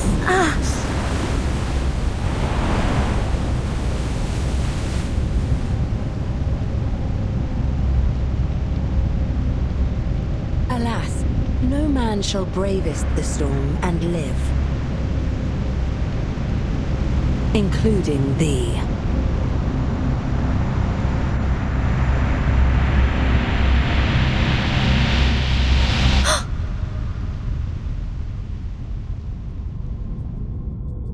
'37!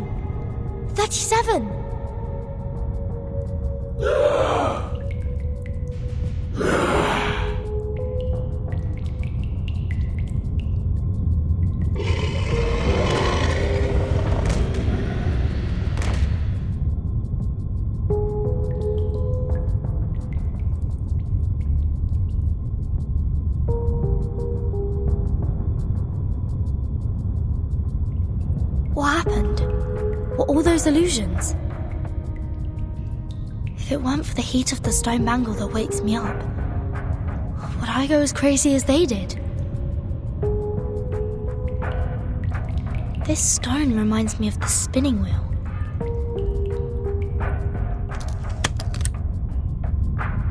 The collector of asymmetric nuclei R. If the reagent turns gold after reacting with the fog here, that means the fog contains elements that can be immune to the storm.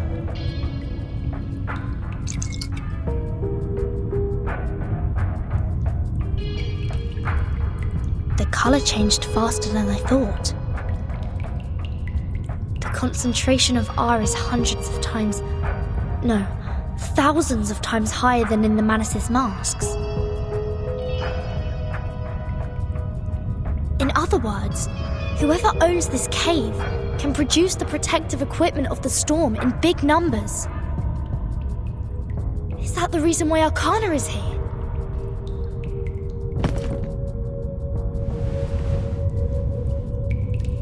Oh, Mother, our model. Has it failed? Has it failed? I need to take 37 out of here.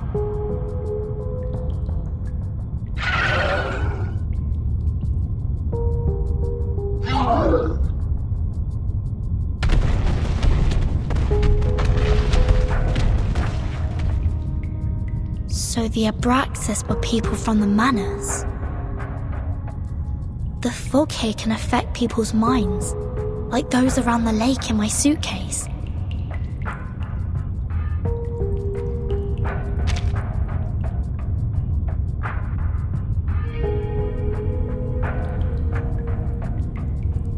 Have the Manors found a way to launch attacks without being punished by the Bangle? Or don't they care about the price they will be paying anymore?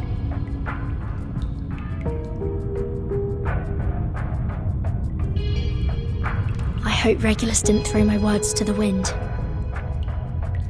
I have to get rid of them first, and go out to join the others.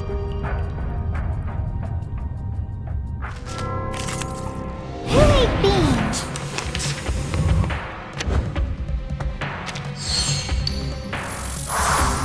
The peace agreement no longer works. Or is it safe as long as the contracting parties have no intention to fight? The conditions are not clear. A reckless attack may lead to the punishment of the Bangle. I have to be careful with the method and timing of attacking. Thank you for your cooperation. Unconventional choice. Don't blink! Intersect and divide.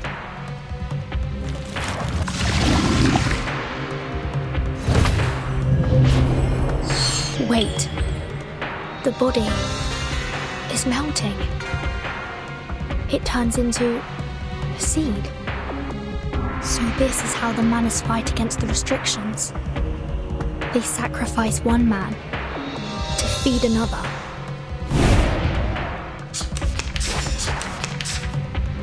Uh-oh!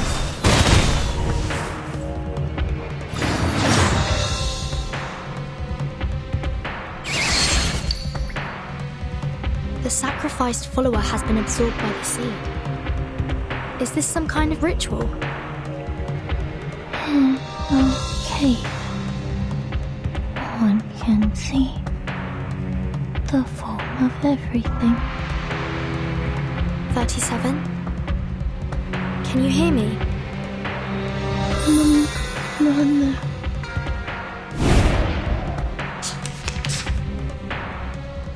Welcome to the world of numbers.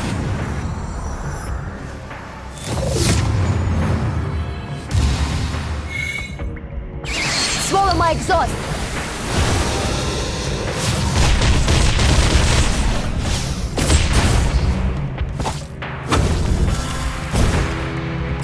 Right wind!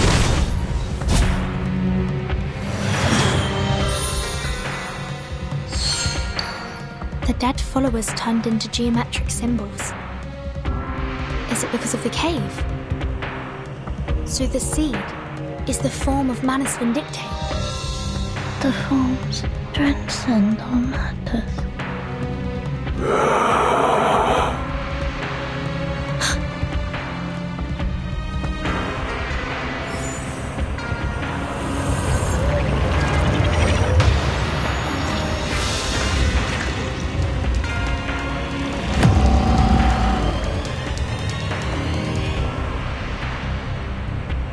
Things are not as simple as I thought. I must make a plan and exercise great care.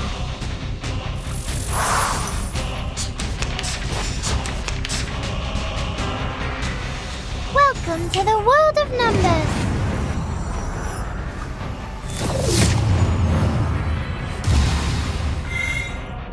Right wind.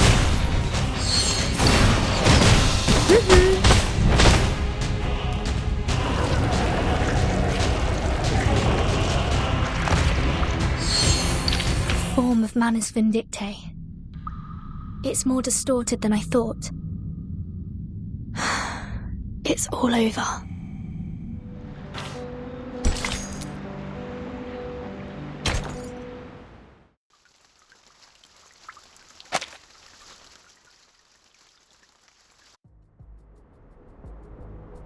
Vertin, finally! The Manus suddenly emerged everywhere like ants. Lilia and I couldn't take them all down. I would have acted sooner if you hadn't told me not to pick fights.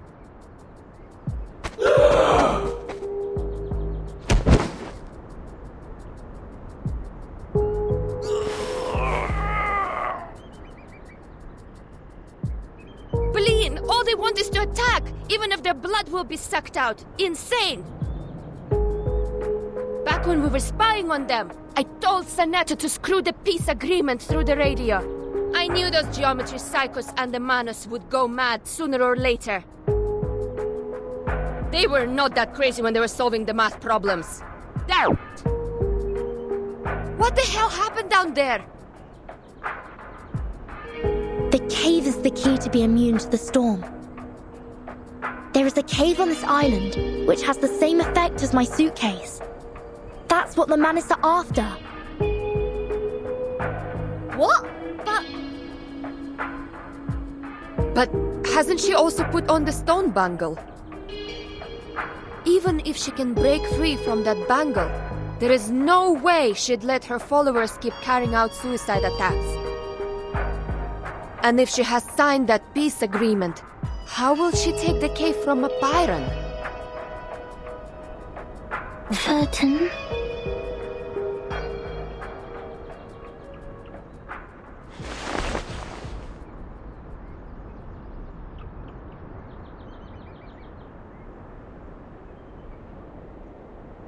What's that?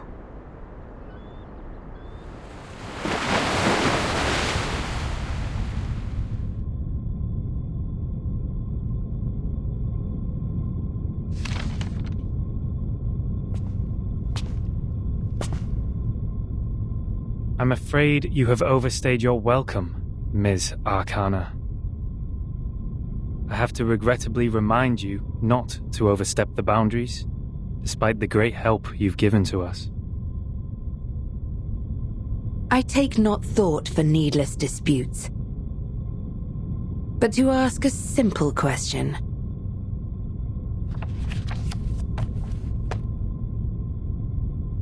The great philosophers, ye seek the ancient wisdom, follow the sage's teaching, and pursue the noble virtues. You are separated from the world for thousands of years. And you have not gained the human's understanding, nor have you sought for it. I find pleasure in this allegory of the cave. However, hast this been unto thee? That too led us to the exile in this cave.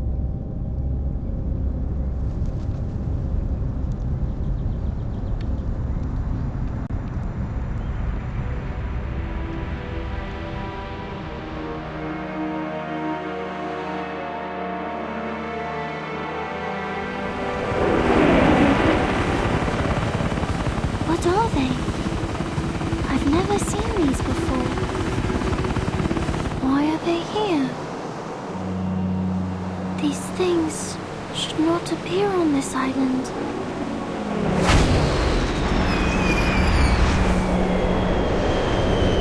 No! 97, no!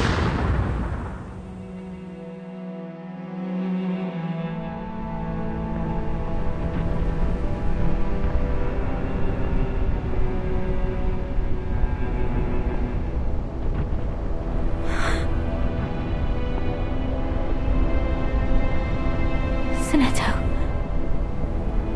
Did you bring the humans' army here?